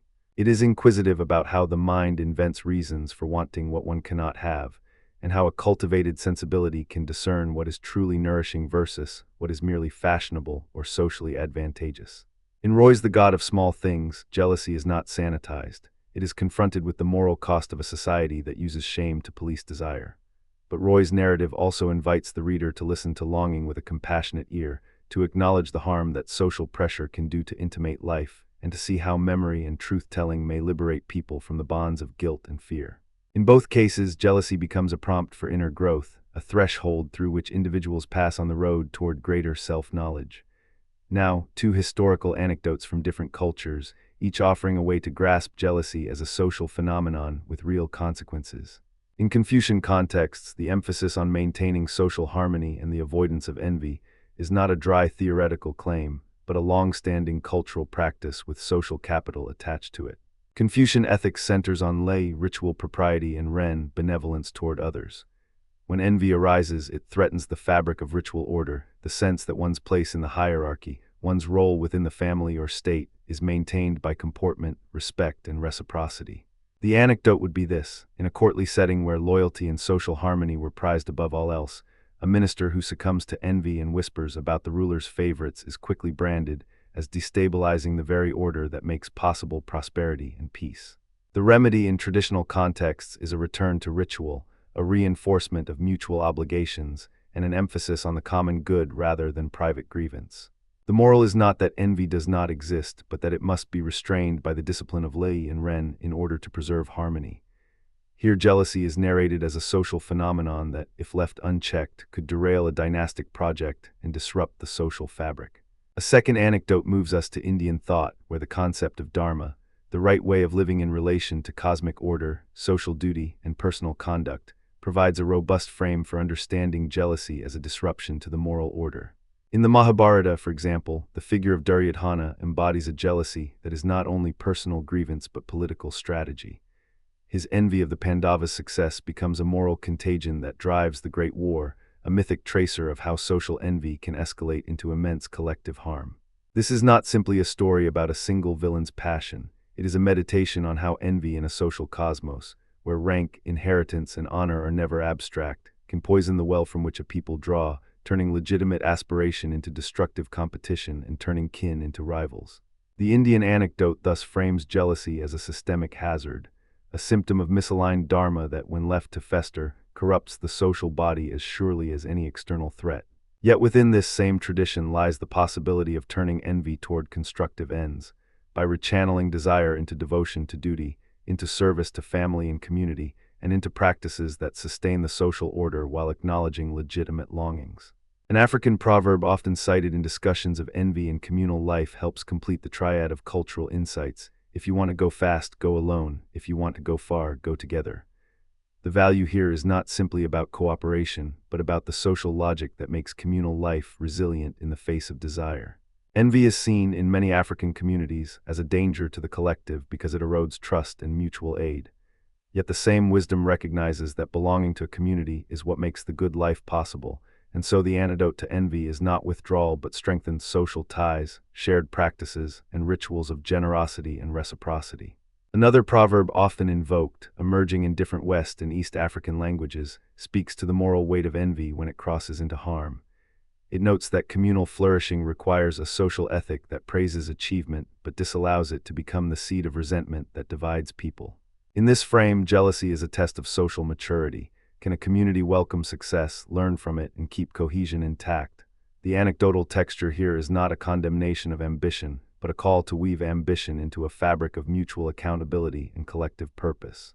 Against this cross-cultural tapestry, there are two important counterarguments worth considering. First, jealousy could be argued to be culturally conditioned, not a universal moral category. If a society's vocabulary for desire, honor, and social belonging is distinct, it is plausible that jealousy itself is a product of those norms rather than a transcultural, inherently negative force. What counts as jealousy in one culture may be reframed as legitimate pride, or as a duty-bound concern for the family's honor, or as a form of social obligation in another. If jealousy is so braided into a culture's concept of belonging, then labeling it as universally harmful risks obscuring a legitimate and sometimes adaptive function. Signaling the boundaries of social trust, protecting communal resources, or preserving a sense of fairness in contexts where resources are scarce or contested. In such a view, jealousy is not simply a vice to be extirpated, but a signal that invites critical reflection on the social architecture that sustains belonging, resources, and status distinctions. Second, there is a parallel argument. Certain frameworks pathologize normal human concern and social bonding. When jealousy is framed as a disease or as a deviation from rational sweetness, genuine human longing, desire for closeness, admiration for achievements, the feeling of wanting to protect what one loves, can be dismissed as irrational or malignant. If a culture's moral vocabulary treats jealousy as a pathology to be cured by rational control alone, we may lose sight of the ways jealousy can illuminate vulnerability, dependence, and interdependence in human relationships. There is a danger in turning jealousy into the poster child for immoral behavior, while ignoring the contexts in which longing and attachment are not only natural but ethically meaningful. The right approach, then, is to hold both truths in view. Jealousy may distort judgment, but its presence can reveal real needs for security, respect, and meaningful belonging. A nuanced moral psychology would seek to understand the social conditions that breed jealousy, and then ask how to reorganize those conditions so that longing can be expressed honestly and shared with care rather than turned into harm. To navigate these tensions, we can turn to cross-references that connect jealousy to broader ethical discussions. Aristotle, Seneca, Buddhist and Hindu thought, and contemporary cross-cultural psychology offer complementary perspectives that help illuminate jealousy's complexity. Aristotle's account anchors jealousy in a public, comparative realm. We measure ourselves against others' fortunes and feel compelled to judge whether the distribution of goods is just. Seneca's approach invites temperance and the cultivation of inner freedom, urging us to examine the voluntariness of our attachments and to seek alignment with a rational, virtuous life. Buddhist and Hindu lines of thought remind us that the mind's attachments can be transformed through disciplined practice, through mindfulness, detachment from outcomes, and cultivated compassion. And modern cross-cultural psychology adds a scientific lens. Jealousy is a universal emotion with cultural variation in triggers, appraisals, and regulation. Studies suggest that jealousy is not simply a male or female prerogative. Rather, it is shaped by social context, relational history, and the norms surrounding trust, honor, and belonging. In some cultures, romantic jealousy may be interpreted as a reflection of collective values about family and community, whereas in others it may be more individualized, framed as a matter of personal autonomy and self-expression. The upshot is not a universal verdict, but a map of conditional universals. Jealousy appears in every culture, but its forms, its triggers, and its remedies differ. Now, let us turn to a few more concrete, cross-cultural touchpoints and examples that help ground these ideas in lived experience. We have already turned to Othello's tragedy and Leonce's ruin as dramatic exemplars of jealousy's social force. Hera in myth stands as an archetype for divine jealousy, a reminder that even among gods, envy can shape divine action and human fate. The stories of these figures invite us to consider how jealousy is not merely a flaw in a single character, but a force that orbits culture, how it is interpreted, how it is judged, and how it can be redirected toward wisdom or ruin. In myth, Hera's jealousy, often depicted in the context of Zeus's many liaisons, helps illuminate a crucial cultural question. How do communities narrate the consequences of transgression, and what kind of moral universe governs the response to betrayal? The classical sources directly describing Hera's responses are not always explicit about jealousy as a philosophical category, but the actions attributed to Hera, the relentless guarding of marriage, the punitive responses to Zeus's infidelity, the atmosphere of divine retribution, reflect a culture wrestling with the ethics of fidelity, power, and the feel of social order. The gods, after all, are not above human emotion. They embody it at scale, and their jealous episodes become a mirror for human communities about how to think about loyalty, legitimacy, and the price of desire. This mythic frame, in fact, invites a sober reflection. Jealousy, when projected onto the divine plane, becomes a parable about the limits of control and the consequences of anger when it governs action. In The Winter's Tale, Leonce's jealousy is a narrative instrument to demonstrate the fragility of social trust. The play dramatizes how public life, court life, political alliances, reputational capital depends on a shared sense of propriety and mutual accountability. When that shared frame is destabilized by suspicion and projection, the fabric of society unravels. It is as if Shakespeare invites the audience to see how jealousy can become contagious, not because everyone is vain or duplicitous, but because the social world itself is structured to reward certain forms of truth-telling and to punish others. The tragedy thus offers a diagnostic lens. Jealousy is a social phenomenon with far-reaching consequences when it is allowed to metastasize within a culture's economy of trust and honor. The tale of Genji and Roy's The God of Small Things extend this inquiry into different stylistic registers. Genji's world, so saturated with aesthetic sensibility and social nuance, treats jealousy as a delicate drama of perception, memory, and the fluid boundaries of desire. The self in Genji is not a fixed interior. It is a moving center that must navigate the hazards of social expectation and the fragility of intimate life. Jealousy, in this sense, becomes a lens through which a reader perceives the ever-shifting posture of the self and the social context, revealing how cultural rituals shape the meaning and expression of longing. Roy, by contrast, uses the intimate calamities of a family to reveal how social shame and caste codes corrode the possibility of secure belonging. Jealousy is not simply a private flicker. It is a symptom of historical and structural forces that govern the life world. In both works, jealousy is reframed from a mere moral failing to a motive force for self-reckoning and social critique. As we bring cultural comparisons into sharper relief, we can think of two further anchors: cross-cultural psychological research and the practical, everyday reality of trust and relationship dynamics. Contemporary studies in cross-cultural psychology observe that jealousy is a complex emotion that does not map neatly onto any single moral script. It is influenced by relationship norms, family structures, gender roles, and the social meaning of possession and fidelity. In some cultures, male jealousy might be expressed in forms of protective or controlling behavior that are normalized within the social script. In other cultures, it is treated as a signal of insecurity that invites couples to renegotiate boundaries and to practice open communication. Women and men may experience jealousy differently, not simply as a matter of biology, but as a function of socialization and the distribution of power in intimate life. The research often emphasizes not the elimination of jealousy, but its management, the cultivation of trust, the establishment of clear boundaries, and the creation of environments where vulnerability can be shared without fear of social reprisal. In this cross-cultural light, the ancient and modern voices converge on a common claim: jealousy is always embedded in human connection. It arises where there is attachment and fear, attachment to the self as validated by others, fear of loss, fear of exclusion, fear of not belonging. The moral challenge is to understand the attachment without being enslaved by it. The solution, in the traditions cited here, ranges from the cultivation of detachment and virtuous action to the strengthening of social bonds through ritual propriety and mutual care. And in literature, the path toward insight often begins with an exposure of the social frame. the recognition that the social world can distort perception and magnify fear, while the same social world can become a site of learning, forgiveness, and reweaving. To bring some of these threads together, consider a concise set of cross-references and interpretive threads. Aristotle's moral psychology provides a baseline. Jealousy is a social emotion that tests the justice of our judgments about others' fortunes. Seneca's Ethics offers a corrective. Cultivate inner sovereignty so that the emotional storm does not hollow out virtue. Buddhist and Hindu traditions offer a practice-based approach. Redirect attachment toward compassion, practice detachment from the outcomes of others, and ground one's life in the present moment rather than in imagined gains. Contemporary cross-cultural psychology adds empirical texture. Jealousy is universal in some fashion, but its triggers and regulatory strategies vary with culture, relationship norms, and gendered expectations. In literature, Othello and Iago illustrate how jealousy can be engineered, how trust can be eroded, and how a social system infused with honor codes can amplify a private emotion into public catastrophe.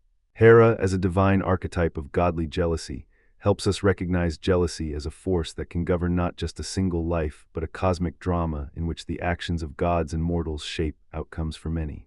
Lienz cautions us about projection and social ruin, how private fear can spread through a community, damage reputations, and destroy families. Genji and Roy show us that jealousy can be reimagined as a doorway to self-knowledge and moral inquiry when we approach longing with a cultivated attention to social context and the texts of memory that shape who we become. The proverbs and anecdotes from Confucian, Indian, and African traditions remind us that jealousy is not simply a private tragedy.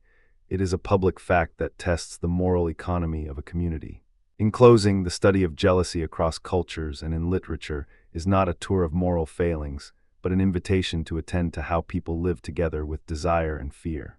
It asks us to listen to the voices of different traditions as they tell stories about belonging, about the limits of power, and about the ways in which we can grow wiser through recognizing our own vulnerabilities. It asks us to notice how cultures that emphasize harmony and social order also recognize the moral weight of envy and the social costs of its unchecked expression. It asks us to witness how stories, whether in a Shakespearean tragedy, a classic Japanese novel, an Indian contemporary novel, or a myth about godly jealousy, offer scripts for living with jealousy rather than scripts for eradicating it. And it invites us to reflect on our own lives. When jealousy arises, can we pause, name the fear, examine the social frame that sustains it, and choose a path that preserves belonging and invites growth? As you sit with these questions, you might notice how jealousy, though it has dark edges, can also carry a luminous potential. The potential to reveal what you value most, to test the structure of trust you share with others, and perhaps to lead you, finally, to a more truthful relationship with yourself. The poets and philosophers, the mythmakers and the psychologists do not pretend jealousy is simple. They insist that it is deeply human, endlessly culturally colored, and sometimes the very crucible in which humility and wisdom are forged. If we listen with patience and curiosity, jealousy can become less a weapon to wound and more a signal guiding us toward a richer understanding of belonging, to our neighbors, to our communities, and to the quiet, unfolding life inside each of us.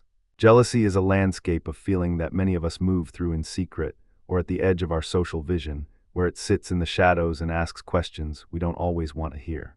In this portion of our exploration, Section 4, we turn toward the moral psychology of jealousy, the questions of virtue, vice, and self-knowledge that jealousy unsettles in the soul. Is jealousy inherently immoral, or does it exist in a gray zone where its value depends on how we use it, how we frame it, and what it makes possible in us? To answer that, we'll walk through the traditional lenses of virtue ethics, the disciplined prescriptions of Stoicism, the Kantian concerns about treating persons as ends, and then braid in contemporary moral psychology to see how these ancient guides meet modern minds, the culture we live in, and the hard realities of everyday life. Let us begin with origins. Jealousy arises at the junction of desire, fear, and social comparison. It is not merely a private passion. It is a signal that something about our self-concept, about our position in a field of competitors, or about the value we ascribe to relationships is unsettled. Evolutionary psychology would remind us that jealousy can be traced to adaptive instincts, guarding resources, maintaining bonds that secure care or partnership, and signaling to others that we are invested in a shared future. But the moral texture of jealousy, whether it is a vice or a vulnerability that can sharpen virtue, depends on how the emotion is interpreted and acted upon in the stream of daily choices.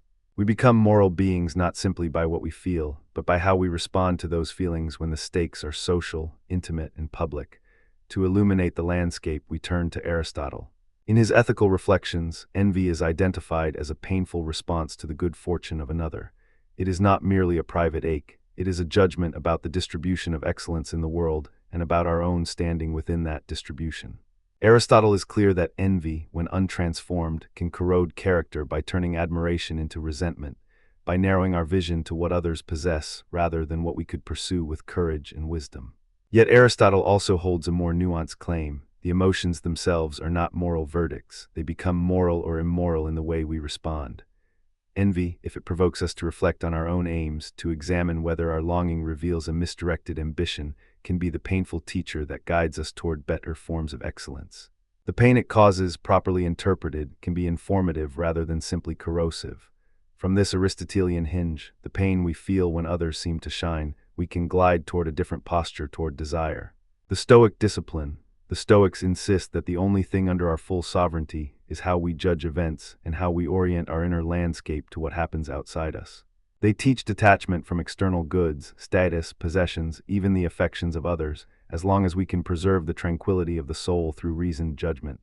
When jealousy arises, the Stoics would counsel a two-step approach. First, to recognize that external successes or the misfortunes of others are not within our direct control. Second, to reframe the interpretation of what these external fortunes mean for our own flourishing. If a neighbor's career milestone tempts us to feel diminishment or to scheme or to resent, the Stoic would urge, observe the impulse, name it, and remind yourself that your virtue lies in how you respond, not in how you compare. The discipline is not numbness, it is precise alignment, clarity about what you value and who you want to become when the heat of jealousy rises. The Kantian voice adds another layer, one that emphasizes the moral gravity of treating persons as ends in themselves. Jealousy often encroaches on a relational horizon where a person becomes a possession, a means to secure our own sense of self-worth, or a tool to orchestrate outcomes. In the strongest Kantian reading, jealousy that manifests as possessiveness or manipulation, using another person as a resource in your own status contest, undermines the ethical demand to honor the autonomy and dignity of others. The categorical imperative would say, when jealousy pushes you to reduce another's personhood to means, you distort your own moral vocation. A jealousy that drives controlling behavior or coercive thought is a moral miscalculation because it treats the beloved as a means to an end, the end being your own emotional security or social position, rather than as an end in themselves, worthy of respect and freedom. Yet Kant also offers a careful caveat. Love is not merely a private sensation. It is a relationship that requires recognition of another's moral agency. If jealousy emerges as a concern about the integrity of the relationship, and if it prompts honest communication, consent, and mutual growth, it can be redirected toward a moral enterprise, one in which both partners exercise freedom and responsibility rather than fear and possession. Let us weave in Socratic threads here. The Socratic project is relentlessly about self-knowledge and the examination of motivations. In dialogues that traverse desire and virtue, Socrates invites us to scrutinize not only what we feel but why we feel it, what we think the feeling reveals about our aims, and how we might reorient ourselves toward better ends. The Socratic method, questioning, testing, and defining, becomes a practical tool against unexamined jealousy. If jealousy is a symptom of a deeper insecurity, Socrates would press us to ask, what is the standard by which I measure relational trust? What is the good that I am seeking through this relationship, and how does my response to jealousy align with that good? The maxim, know thyself, etched into the ancient tradition as a reminder to inspect the inner life, can be a practical antidote to jealousy when it is misdirected. Jealousy invites examination. Am I seeking assurance or am I pursuing superiority? Am I guarding a bond or am I guarding an illusion of control? The Socratic impulse is not to suppress jealousy, but to translate it into a disciplined inquiry about values, boundaries, and the shared aims of the relationship or project. We should pause for a contemporary turn here, to show how these ancient voices meet modern conscience in real-world situations. How does jealousy function when a couple navigates a committed relationship? Consider two people who love each other deeply, but are both sensitive to the fear that a third party might threaten their bond. The first move in a virtue-ethical frame is to translate jealousy into conscious self-awareness and transparent communication. Aristotle would remind us that the virtue is in responding rather than merely feeling. The person who recognizes envy and chooses to transform it into constructive conversation, shared plans for growth, and recommitment to mutual aims embodies a route toward excellence. The Stoics would urge the couple to discern what is within their control, their own choices, their promises, their fidelity, and to accept what is not within their control, the possibilities that life can unfold, the misinterpretations that others may act on, the fluctuations of affection in complex human beings. The Kantian perspective would push for relational ethics grounded in respect for autonomy. If jealousy becomes coercion or surveillance, it violates the principle of treating the partner as an end. If instead jealousy becomes an invitation to reaffirm trust, to negotiate boundaries, to check motives, it can be aligned with moral responsibility. And it is here, in the daily rituals of trust building, that jealousy can be transformed from a corrosive emotion into an instrument of deeper connection. Now turn to a second scenario, a professional rivalry where jealousy undermines collaboration. In many high-stakes fields, academia, business, media, excellence is not only a matter of individual genius but of collective enterprise. Jealousy can poison the well of collaboration when colleagues see others' success as a zero-sum threat rather than as an invitation to learn, to share, and to raise the whole team's achievement. Aristotle's lens would highlight the risk that envy corrodes the virtue of magnanimity, the great-souled person who desires good for others as well as for oneself. The good life, for Aristotle, includes social alignment with others' excellence. Envy, if allowed to harden, blocks that alignment. The Stoic counsel would insist on distinguishing between judgment and action. You may acknowledge that another's success raises your own standards, but you do not allow your judgments about the other to imprison your capacity to collaborate. The discipline would push for practical steps, clear communication, defined roles, shared goals, and an internal discipline that refuses to let fear dominate the decision to cooperate. A Kantian would insist on mutual respect and the democratic principle of treating colleagues as ends in their own right, not as impediments or instruments. Jealousy that leads to withholding information, sabotage, or punitive backstabbing fails the moral test of agency and respect. The modern moral psychology foregrounds here the distinction between envy and admiration. Envy, if transformed, can be converted into admiration that propels learning and mentoring. Admiration can become a constructive force when it invites imitation of excellence and promotes generosity rather than gatekeeping. When jealousy is met with deliberate acts of collaboration, it can produce a more resilient, creative, and ethical professional life. A third scenario, a public figure facing media scrutiny and misdirected jealousy from competitors. Public life intensifies the social signals that feed jealousy. Visibility, perceived influence, and the constant comparison against rivals who strive to claim legitimacy and merit in the court of public opinion. Here the moral psychology of jealousy tests the ethics of response. Is the figure guarding personal virtue under pressure, or are they weaponized by fear to lash out, to smear others, or to retreat from accountability? In this context, Aristotle's call for virtue as the mean between extremes, neither passive indifference nor rash aggressiveness, becomes especially relevant. The public figure who uses jealousy as fuel for ethical leadership might channel the energy into transparent communication, platform-based responsibility, and a disciplined refusal to reduce others to threats. The Stoics would accept the inevitability of external appearances and the scrutiny of others if the inner life remains anchored in rational purpose. The Kantian course would emphasize the imperative to respect others, even critics, by avoiding manipulation, deception, or coercive tactics that transform the public arena into a stage for domination rather than a space for dialogue. The contemporary moral psychology adds texture. We see how envy can be reframed as admiration that recognizes outstanding achievements while maintaining integrity. Haight's research on moral emotions helps us see that public jealousy often rides on moral judgments about fairness, loyalty, and merit. Nussbaum's capabilities approach invites us to ask whether the figure's actions cultivate or undermine the social conditions for flourishing in others. The right response is a disciplined, reflective stance that refuses to weaponize jealousy and instead moves toward accountability, empathy, and responsible leadership. A fourth scenario, a creative person who uses jealousy as fuel for constructive self-improvement. Here jealousy is repurposed as a diagnostic tool, not a punitive sentence. The artist or designer looks at someone else's work, perhaps a peer who seems to have unlocked a certain expressive vocabulary, and instead of drowning in bitterness, asks, "What does this reveal about my own aims? Which parts of their achievement could illuminate a path for my own exploration?" Aristotle would say, the pain of envy becomes a teacher about our own excellence. Are we pursuing external validation or a genuine flourishing of our own craft? The Stoic would remind the creator that while others' successes can be inspiring or intimidating, The domain of virtue lies in how faithfully we pursue our craft under our own terms, in the steadiness of practice and the clarity of intention. Kant would challenge the impulse to commodify or instrumentalize others' work. The creator's moral work would be to cultivate originality while respecting others' autonomy, giving credit, avoiding plagiarism, and approaching competition with integrity rather than domination. In contemporary psychology, jealousy can serve as a catalyst for deliberately structured practice. Setting new goals, seeking mentorship, constructing a measurable plan to expand one's skills, and engaging in reflective practice that tracks progress over time. When jealousy becomes a fuel rather than a flame that scorches, it can promote resilience, discipline, and growth. Across these scenarios, we encounter two central counterarguments to the view that jealousy is simply immoral or merely a vice. The first counterargument is the idea that jealousy can serve as a reasonable safeguard against betrayal and moral harm in intimate contexts.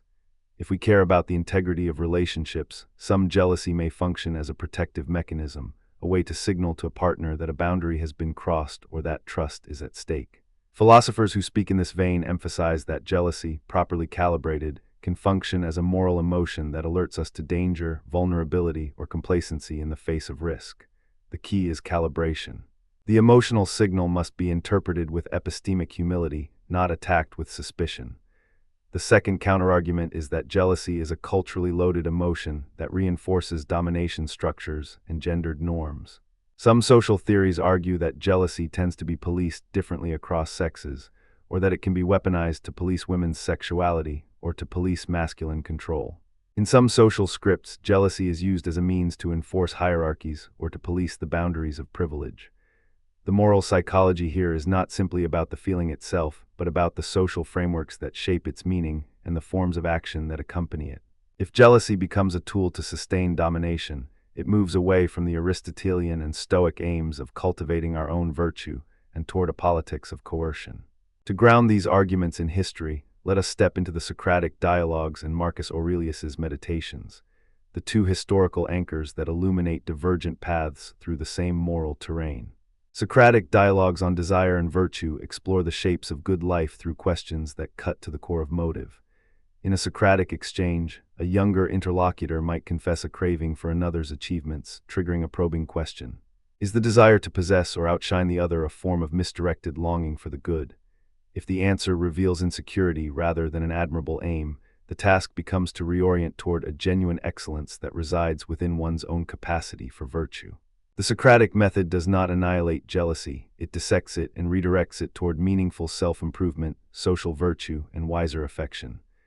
The dialogues become laboratories for converting private discomfort into public reason, into a shared project of moral growth.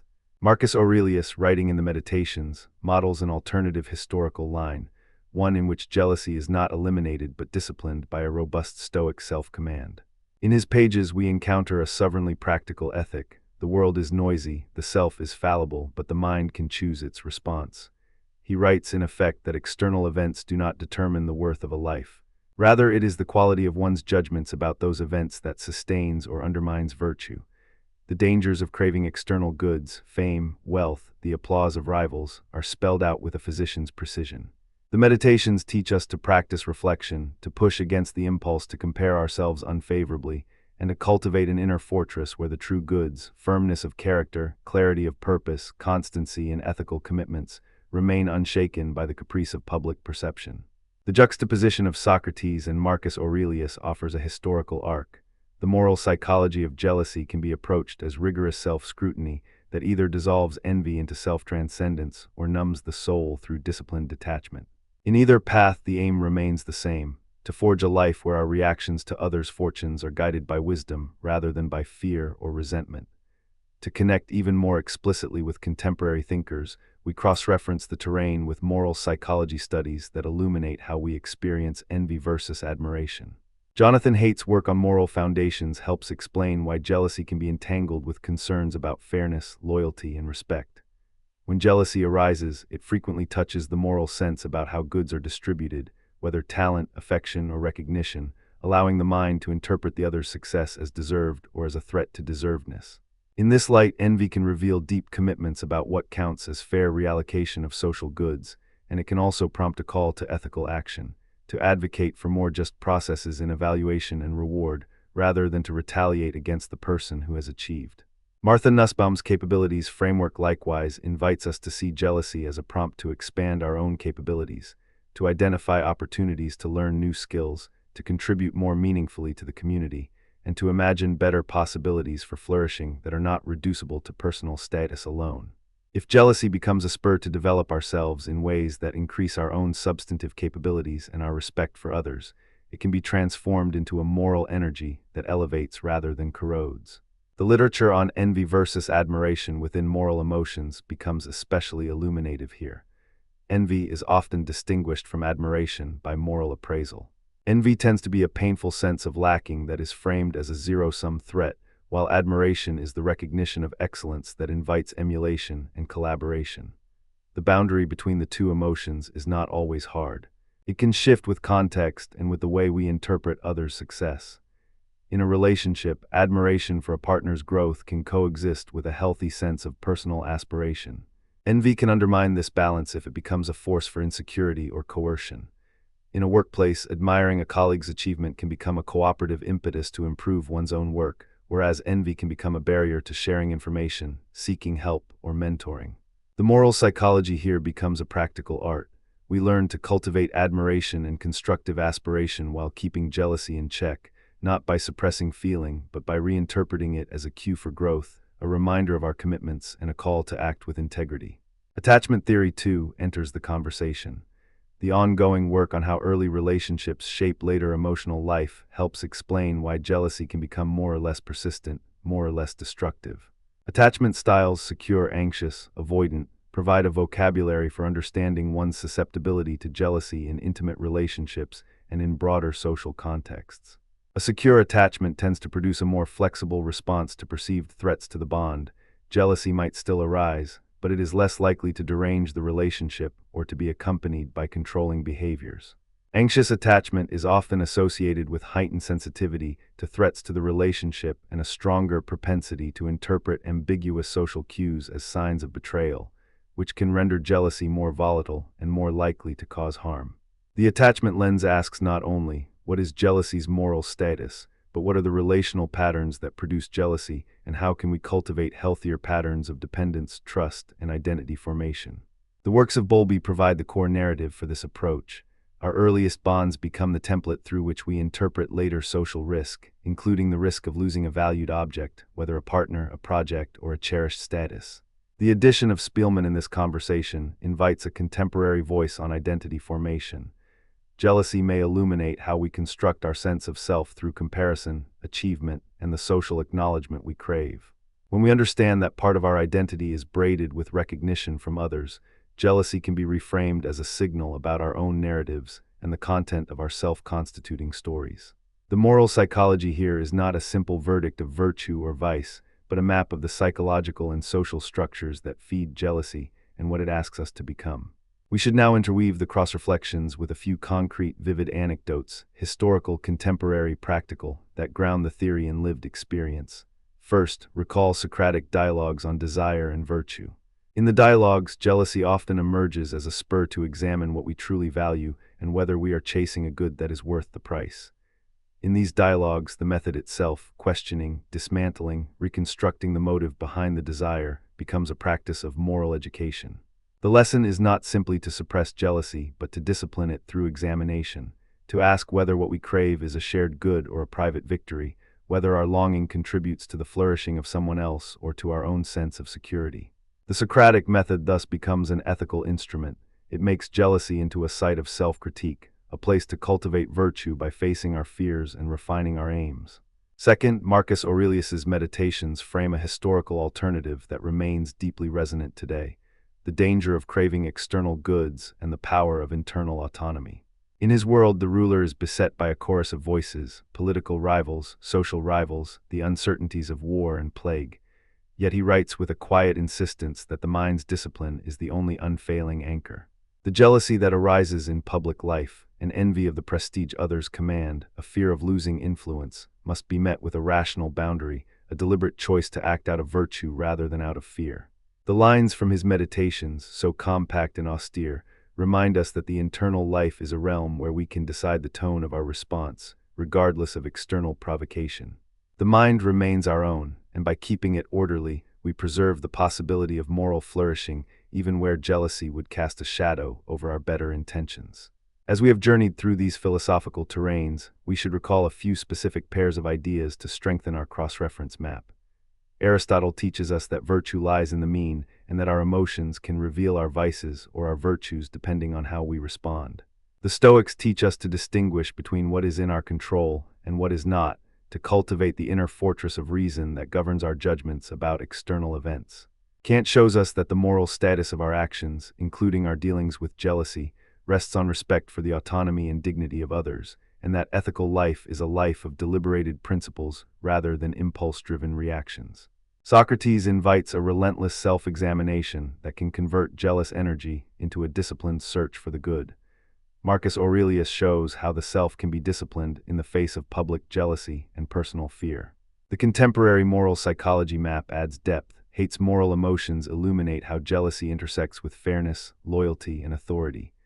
Nussbaum's capabilities approach reframes jealousy as a potential driver of personal growth and social flourishing. Attachment theory reminds us that the architecture of our early relationships shapes how jealousy will manifest in adult life. Together, these threads form a tapestry in which jealousy is not simply a moral verdict, but a dynamic that can be interpreted, redirected, and transformed in ways that can either degrade or elevate our moral life. Now, what does all this imply for our day-to-day conduct? If jealousy is a driver of virtue, what would a practical, virtuous life look like in the face of jealousy? It would begin with self-scrutiny. Recognizing that jealousy arises not just as a private storm, but as a prompt to examine the goods we prize, the boundaries we owe others, and the standards by which we measure success. It would require honest communication, sharing the fear behind the jealousy, naming the insecurities that fuel it, and inviting others into a process of mutual adjustment. It would demand a disciplined commitment to the autonomy and dignity of others, refusing to use jealousy as a weapon or as a cloak for domination. It would also invite action.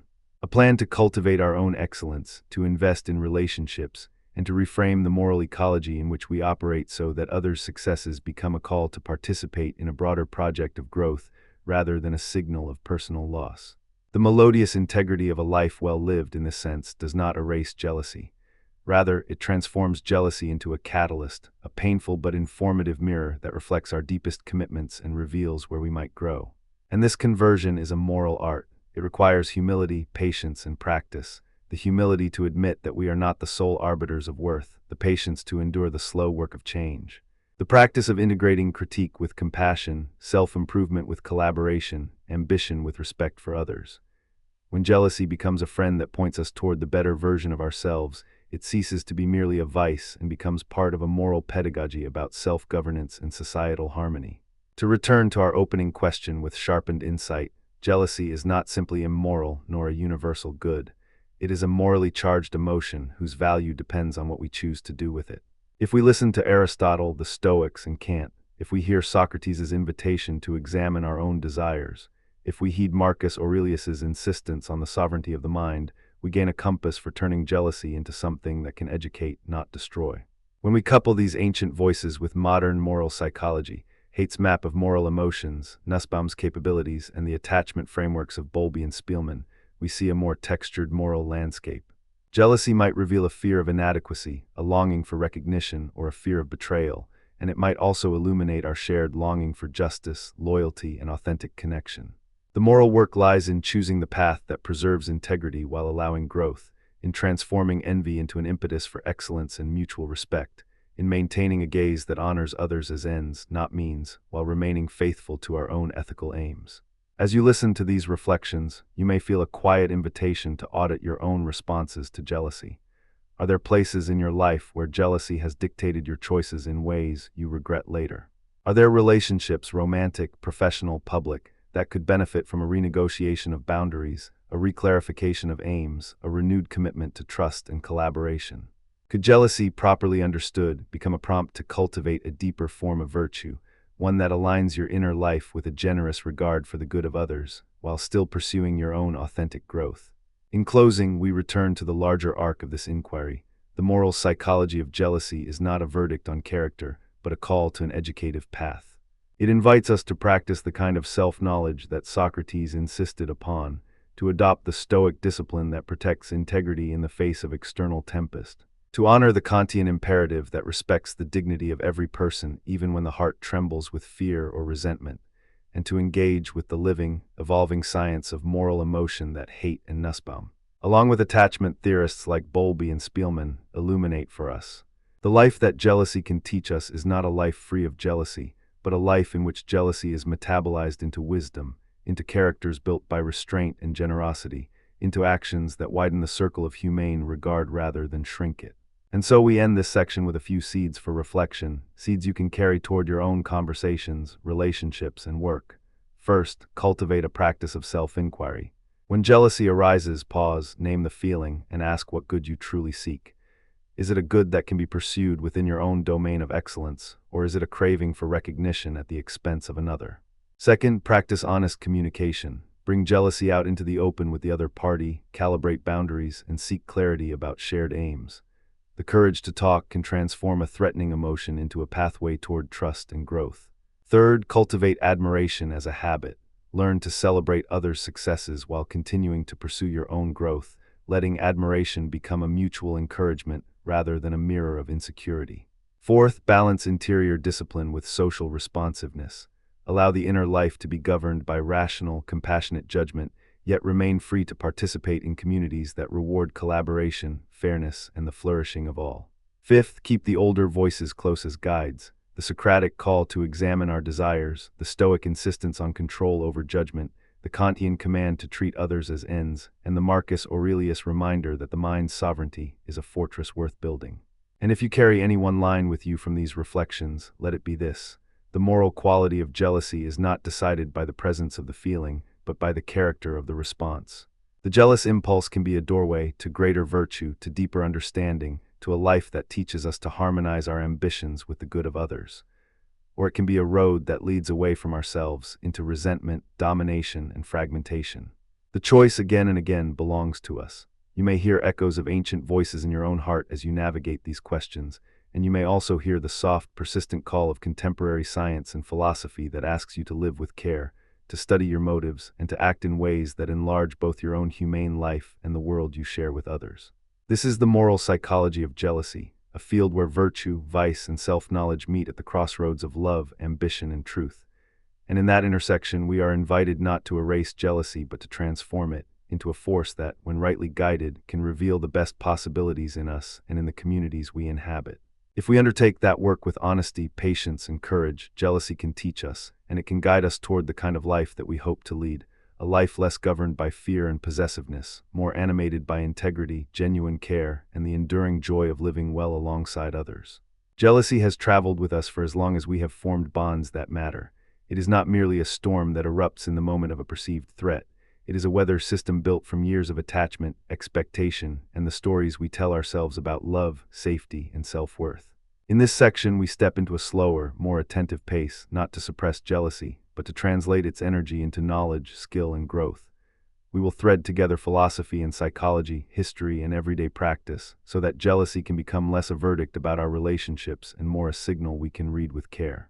If you listen closely, jealousy can tell you where your most vulnerable terrains lie, areas where your needs for security, recognition, and belonging meet the real, changing people you love and the imperfect world you inhabit. To begin with, let us situate jealousy in origins that reach into both ancient reflections on human nature and modern science. Philosophers long asked what jealousy means for character and virtue. Is jealousy a sign of love itself, or a trap that distorts judgment and harms those involved? Psychology adds another layer. Jealousy arises from cognitive appraisals, attachment patterns, and the meaning we assign to threats to our valued relationships. When you see a partner engaging with someone else, your mind automatically constructs a story. Is this a sign of disloyalty, a breach of trust, a risk to your place in the relationship, or perhaps a reflection of your own insecurities and unspoken needs? Those stories are not evidence by themselves, but they are powerful shapers of how you feel and what you do next. The core of navigating jealousy is not the elimination of the feeling, but the transformation of the way you think, feel, and respond to it. Let us begin by naming two essential strands that will run through this exploration: cognitive reframing and mindful regulation. Cognitive reframing is the practice of examining the automatic thoughts that accompany jealousy, ruminations that appoint blame, that exaggerate threat, that assume the worst about your partner's intentions, and testing those thoughts against evidence, alternative interpretations, and compassionate goals. Mindfulness and radical acceptance offer a different route. Notice the sensation of jealousy as it arises, observe the breath in the body, name the emotion without judgment, and cultivate a space where you can experience the feeling without automatically acting on it in ways that can harm yourself or others. We will blend these with open, compassionate communication, because jealousy rarely dissolves in private rooms. It often finds relief in the witness of a trusted partner, a therapist, or a structured conversational space that keeps curiosity alive rather than letting suspicion harden into accusation. Before we jump into practical steps, a couple of guiding portraits can help frame the terrain. In attachment theory, as John Bowlby argued, humans are born with a need for secure internal bases. The child seeks a reliable figure to return to when the world feels uncertain. As adults, many of us metaphorically carry that same need into intimate relationships, a sense that there is a dependable place to anchor our safety when the world feels unpredictable. Jealousy often reveals where that need for a secure base is not fully met. Perhaps you're fearing abandonment, or you're worried about losing a valued connection. The point is not to demonize those fears, but to understand them as signals about where personal boundaries, communication, and trust are in need of care. And yet, attachment does not doom us to perpetual insecurity. If we study attachment with awareness, we can cultivate healthier responses, turning potential threats into opportunities to strengthen trust, renegotiate closeness, and rebuild a sense of shared safety. As a companion idea, consider how love languages might illuminate specific vulnerabilities in jealousy. If your primary way of feeling loved is through acts of service, time together, or words of affirmation, you may experience jealousy most intensely when you perceive your partner's attention shifting away from you toward someone else who seems to meet those needs more directly. Recognizing your own love language helps you articulate needs with more clarity and less defensiveness. It also invites your partner to offer care in forms that reduce the sense of threat rather than inflame it. These reflections aren't mere sentiment. They are practical entry points for designing conversations and agreements that honor both partners' needs while preserving the integrity of the relationship. To ground our exploration, I want to pause with a historical moment that will echo through our journey. The ancient Greeks recognized that envy and fear of losing status can corrode friendship and civic life, but they also offered insight into how the mind can reframe a threat as a challenge to grow. Aristotle, in his discussions of envy, is often cited with the line that envy is pain at the good fortune of others. If we read this carefully, envy is not a simple dislike of another's happiness. It is a recognition that our own sense of worth is entangled with how others do, or do not, measure up in the world. The insight is not to condemn envy, but to understand its power to mobilize our own aspirations, to either sharpen our competitive edge in a way that harms relationships, or to redirect that energy toward constructive growth and cooperation. That is a philosophical invitation. Jealousy can become a mirror that asks us what kind of person we want to be in relation to others' flourishing. And then, one modern shaper of the jealousy conversation is Shakespeare, whose Othello line remains one of the most stark warnings about the corrosive force of jealousy. When I hear the line, "Oh, beware, my lord, of jealousy, it is the green-eyed monster which doth mock the meat it feeds on," I am reminded that jealousy preys on distortions and fear, not just on facts. The monster is not an obvious culprit. It is a quiet accumulator of misreads, insinuations, and self-doubt that can feed a cycle of harm unless a different sight is learned. The aim here is not to banish jealousy with a stern decree, but to meet it with skillful attention, so that we can see not only the threat but also the possibility of wiser action. With that ballast in mind, I want to offer two core, actionable strategies that have proven useful in the clinical and personal arenas, followed by practical demonstrations through concrete examples. Then we will explore counterarguments and when to seek outside help. Finally, we will weave in a few historical anecdotes and cross-references that deepen the landscape. First, the cognitive behavioral reframing of thoughts and attributions. This is a deliberate practice of interrogating the automatic thoughts that follow a jealousy-triggering moment. The steps look something like this in daily life. Notice the trigger and the initial thought. You might catch yourself thinking, "They are spending too much time with that person, they don't love me anymore." The thought may come with a bodily cue: tight chest, clenched jaw, a flutter of stomach anxiety. Label the distortion. Is this a mind-reading assumption, assuming you know their intentions or emotions?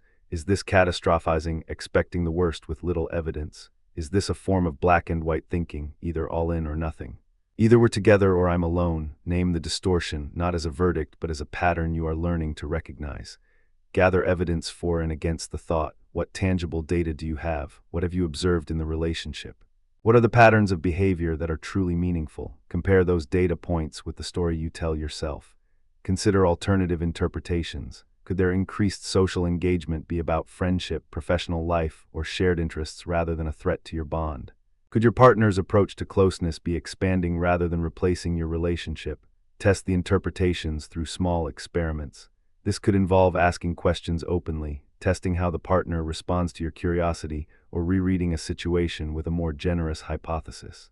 Reframe into a more balanced thought that preserves truth while diminishing harm. Something like, I notice I feel threatened by this interaction. It may be about my own fear of abandonment, and it could also reflect that I value closeness with my partner.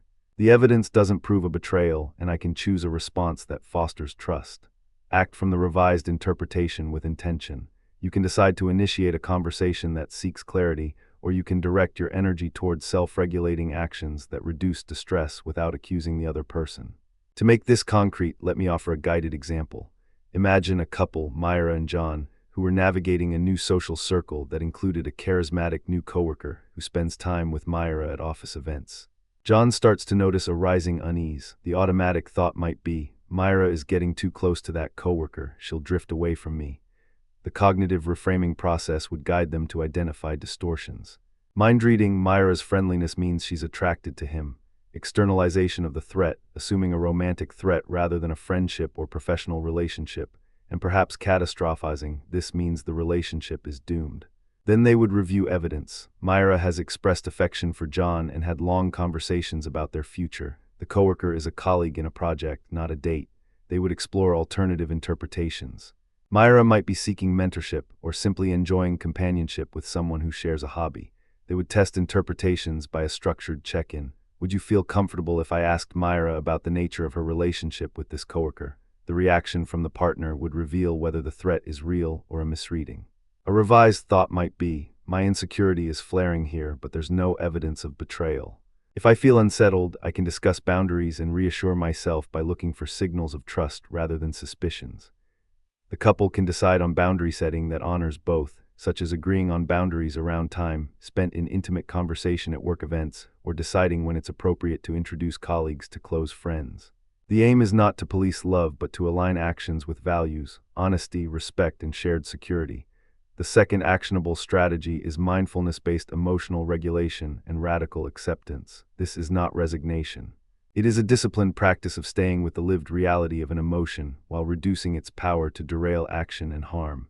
The steps here are subtler and require quiet, steady repetition. In the moment of jealousy, pause.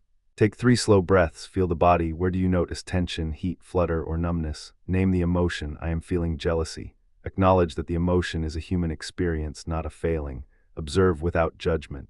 Rather than telling yourself you should not feel this, notice how the sensation moves. It arises, it peaks, it may pass or linger, and you respond to it with choices. Practice mindfulness of the story.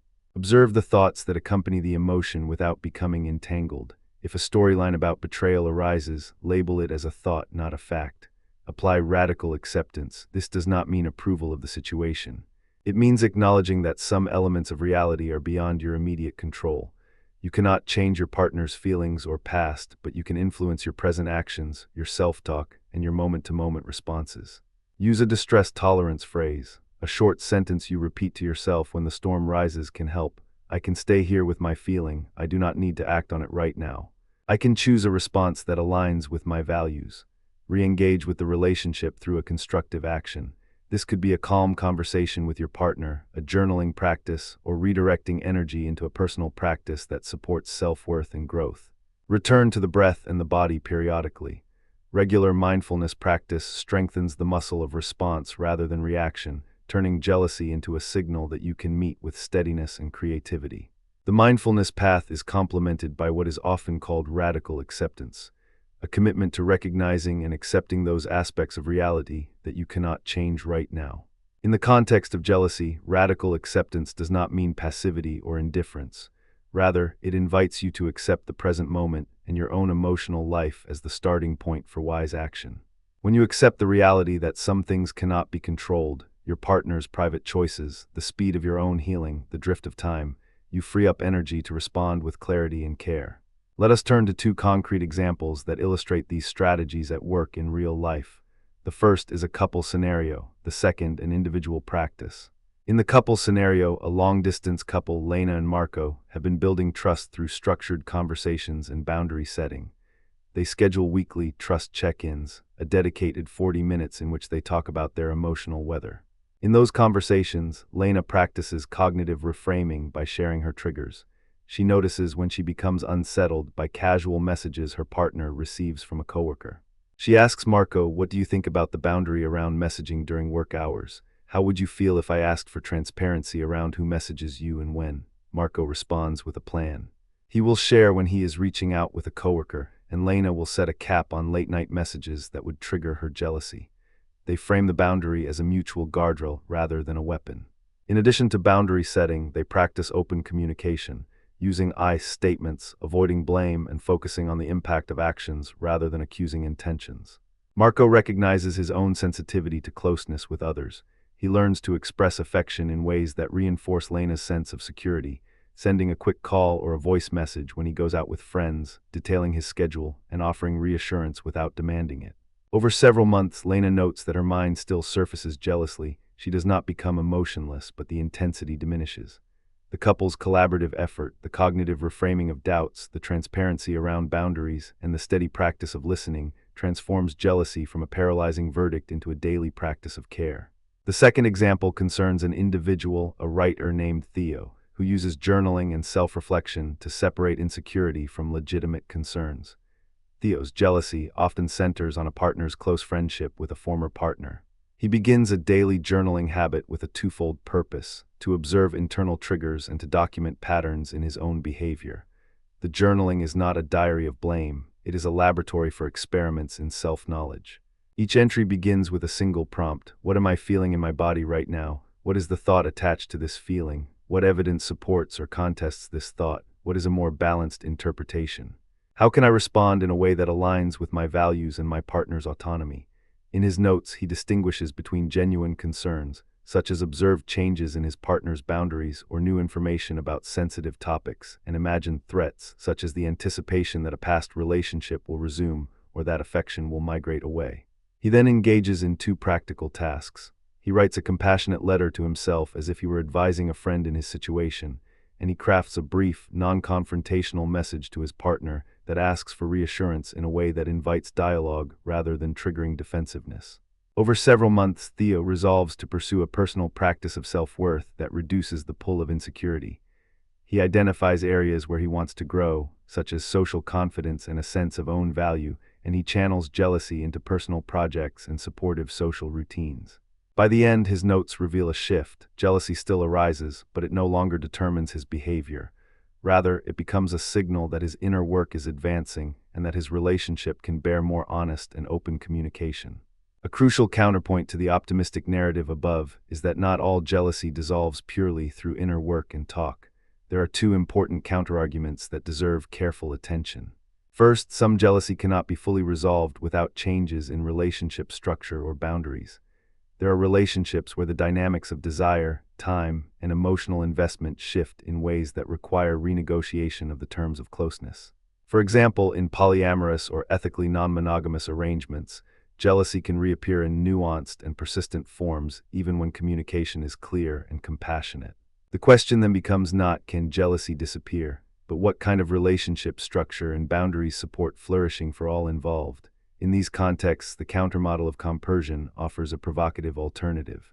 Compersion is the capacity to feel joy in your partner's happiness with someone else, to savor their flourishing rather than to interpret it as betrayal. It is not a universal solution, nor is it a guarantee against pain. It is, however, a potential path that invites practicing empathy, expansive generosity, and reframing of what counts as closeness. The historical note here is that compersion emerges as a cultural and ethical resource within polyamory, offering a model that challenges jealous impulses by reframing love as a shared, multi-partner joy rather than a zero-sum game. The counterargument, then, is that compersion itself requires social norms, skillful communication, and a willingness to endure ambiguity. It is not a trivial shift, but a frontier in how we interpret attachment and consent. Second, excessive jealousy may require professional intervention or therapy. There are times when the intensity, pervasiveness, or duration of jealousy exceeds what self-guided work or couples conversations can manage. When does that happen, and how can you seek help effectively? If jealousy becomes chronically disruptive, so intrusive that it compromises daily functioning, work, or safety, or if it involves controlling behaviors, coercion, or abuse, professional help is essential. It is not a sign of weakness to seek therapy. It is a courageous step toward learning new skills, rebuilding trust, and protecting the well-being of all involved. When to seek help. If you have tried structured conversations, cognitive reframing, and mindfulness practice for a sustained period, for example, several months, without meaningful relief, or you notice patterns of escalating behavior, frequent ruminations with obsessive quality, or intrusive thoughts that you cannot disengage from, therapy can provide a guided path. Finding a therapist who is conversant with CBT, ACT, and relational therapy can be particularly helpful. Look for professionals who specialize in couples therapy or individual therapy with training in attachment-informed approaches. You may also seek therapists who speak to forgiveness frameworks, which can provide a moral and practical vocabulary for healing relationships that have endured hurt. You can begin by asking for referrals from a trusted physician, a university counseling center, or a licensed therapist directory. When seeking help, be clear about your goals. Reduce reactive jealousy, build healthier communication, establish boundaries that respect autonomy, and cultivate a secure base that both partners can rely on. Now, to connect the present with the past, I want to offer two historical anecdotes, one about compersion as a countermodel to jealousy, and one about a therapeutic case study illustrating gradual improvement through skills training. The first anecdote takes us into the polyamory conversation. Compersion emerged as a term and a practice that celebrates one's partner's joy with others, rather than feeling threatened by it. It isn't a universal remedy for every relationship, nor does it erase the discomfort that can accompany non-traditional arrangements, but it offers a historical countermodel to jealousy. A stance of solidarity with a partner's experiences rather than a reflexive reservation about any relationship outside the dyad. In some communities, compersion is learned through explicit consent processes, transparent communication, and a shared commitment to kindness in the face of discomfort. The value of this anecdote is not to claim that jealousy can always be replaced by compersion, but to show that the emotional field has long explored alternatives to possessive attachment, alternatives that foreground mutual flourishing, consent, and empathy as the antidotes to fear. The second anecdote is a therapeutic case study illustrating gradual improvement through skills training. Imagine a composite case drawn from cognitive behavioral therapy and acceptance-based approaches. An individual in a long-term relationship who experiences intense jealousy triggered by perceived threats to intimacy. The therapist guides the client through a sequence. 1. Identifying automatic thoughts and cognitive distortions linked to jealousy. 2. Teaching cognitive reframing to generate alternative explanations that do not pathologize the partner or the relationship. 3. Introducing mindfulness practices to regulate emotional arousal. 4. Introducing a structured communication plan with the partner that includes transparent sharing, vulnerability, and boundary setting that is collaboratively created. 5. Integrating forgiveness frameworks to reframe hurt as part of a healing process. Over several months, the client learns to distinguish between legitimate concerns and insecurities, to articulate needs without accusation, and to regulate emotions so that jealousy no longer dictates behavior. The gradual improvement witnessed in such a case hallmarked the synergy of cognitive strategies, mindfulness, open dialogue, and forgiveness-inspired reconciliation. This is not a victory of one technique over another, but a synergy of approaches that together change not only thoughts but feelings, actions, and the relational atmosphere. What does all of this mean for how we live and relate right now? Let us connect back to the philosophical and practical threads we have left dangling. The debate about jealousy intersects with multiple streams of thought and therapy. Attachment theory asks us to cultivate a secure base. Cognitive behavioral therapy teaches us to examine and revise the stories we tell ourselves. ACT invites us to live in alignment with values even when pain arises. Forgiveness frameworks offer paths to repair and mercy, which may relax the social climate in which jealousy thrives. The ancient warning from Aristotle about envy as pain at others' good points us toward a virtue-oriented aim. To reduce envy's harm by growing our own capacity for admiration, gratitude, and constructive self-improvement. The Shakespearean reminder of the monster's appetite urges us to keep a vigilant, compassionate gaze toward jealousy, so that we do not let fear override our moral commitments to honesty, respect, and care. There are many practical takeaways you can begin to apply today. First, normalize and name jealousy as a human emotion rather than a moral failing. That naming creates space for curiosity rather than self-judgment. Second, adopt cognitive reframing as a routine practice. Catch the automatic thought, test its accuracy, and replace it with a more adaptive interpretation. Third, incorporate mindfulness practices that offer a way to sit with distress without becoming its captive. Even a few minutes each day spent in mindful breathing or body scan work can recalibrate your emotional reflexes over time. Fourth, bring openness into your relationships through structured conversations, boundary setting, and vulnerability that invites trust rather than defensiveness. Fifth, cultivate a balance of self-work and relational work. Jealousy is not only about your partner, it is a signal about your own needs and identity, and addressing those parts of yourself through journaling, therapy, or personal growth work can reduce the emotional yo-yo that jealousy often triggers. Let us end with a quiet reflection on a quote from Aristotle for a moment, and a nod to Shakespeare that lingers in our memory. Aristotle's insight about envy as pain at the good fortune of others invites us to cultivate a different relation to the world's signs of flourishing. If we can see the success, closeness, and happiness of others as a part of a shared human tapestry rather than a direct threat to our own, we reduce the sting and invite cooperation and mutual care. Shakespeare's warning transmits a practical ethos. Jealousy can be the green-eyed monster if left to roam unexamined, but it can also become a teacher if we bring it into the light of thoughtful practice.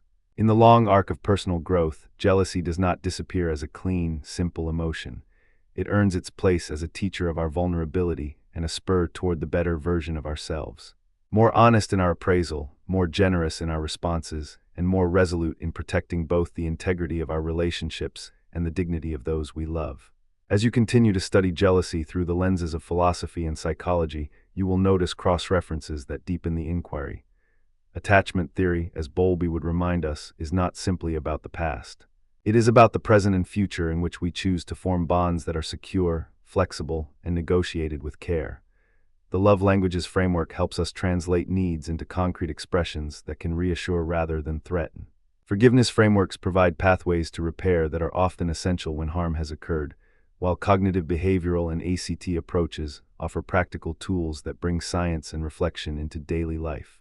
The cross-pollination of these domains is not a recipe to suppress jealousy, but a toolkit that honors human complexity.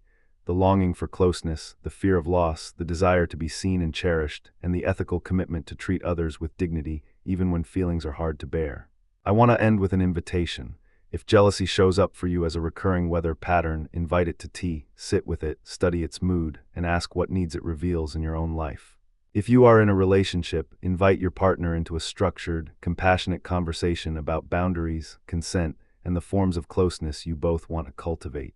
If you find that jealousy has a stubborn edge, consider therapy as not a last resort, but a proactive partnership, a shared commitment to growth, healing, and the flourishing of love in all its forms. Remember the examples and the anecdotes we have considered. Compersion as a countermodel, not a universal solution. The gradual improvement that comes from practicing skills and building a secure base. The ongoing work that unfolds when we combine reflection with action. In this way, jealousy can move from being a barrier to a bridge, an opening, not an ending. Let us listen a moment to the quiet logic of what we have laid out. The human heart is a complicated instrument, capable of both tenderness and fear. Our task is not to erase fear, but to learn to live with it in ways that deepen our humanity. When jealousy is acknowledged, understood, and skillfully engaged, it can become a prompt toward more honest conversations, richer self-understanding, and more resilient relationships. We have the tools, we have the theory, and we have the practice to move forward with greater confidence, as students and stewards of our own hearts and the hearts of those we love. In the season of listening, may jealousy become not a verdict but a teacher, guiding us toward deeper connection, responsible freedom, and a more compassionate philosophy of how we share our lives.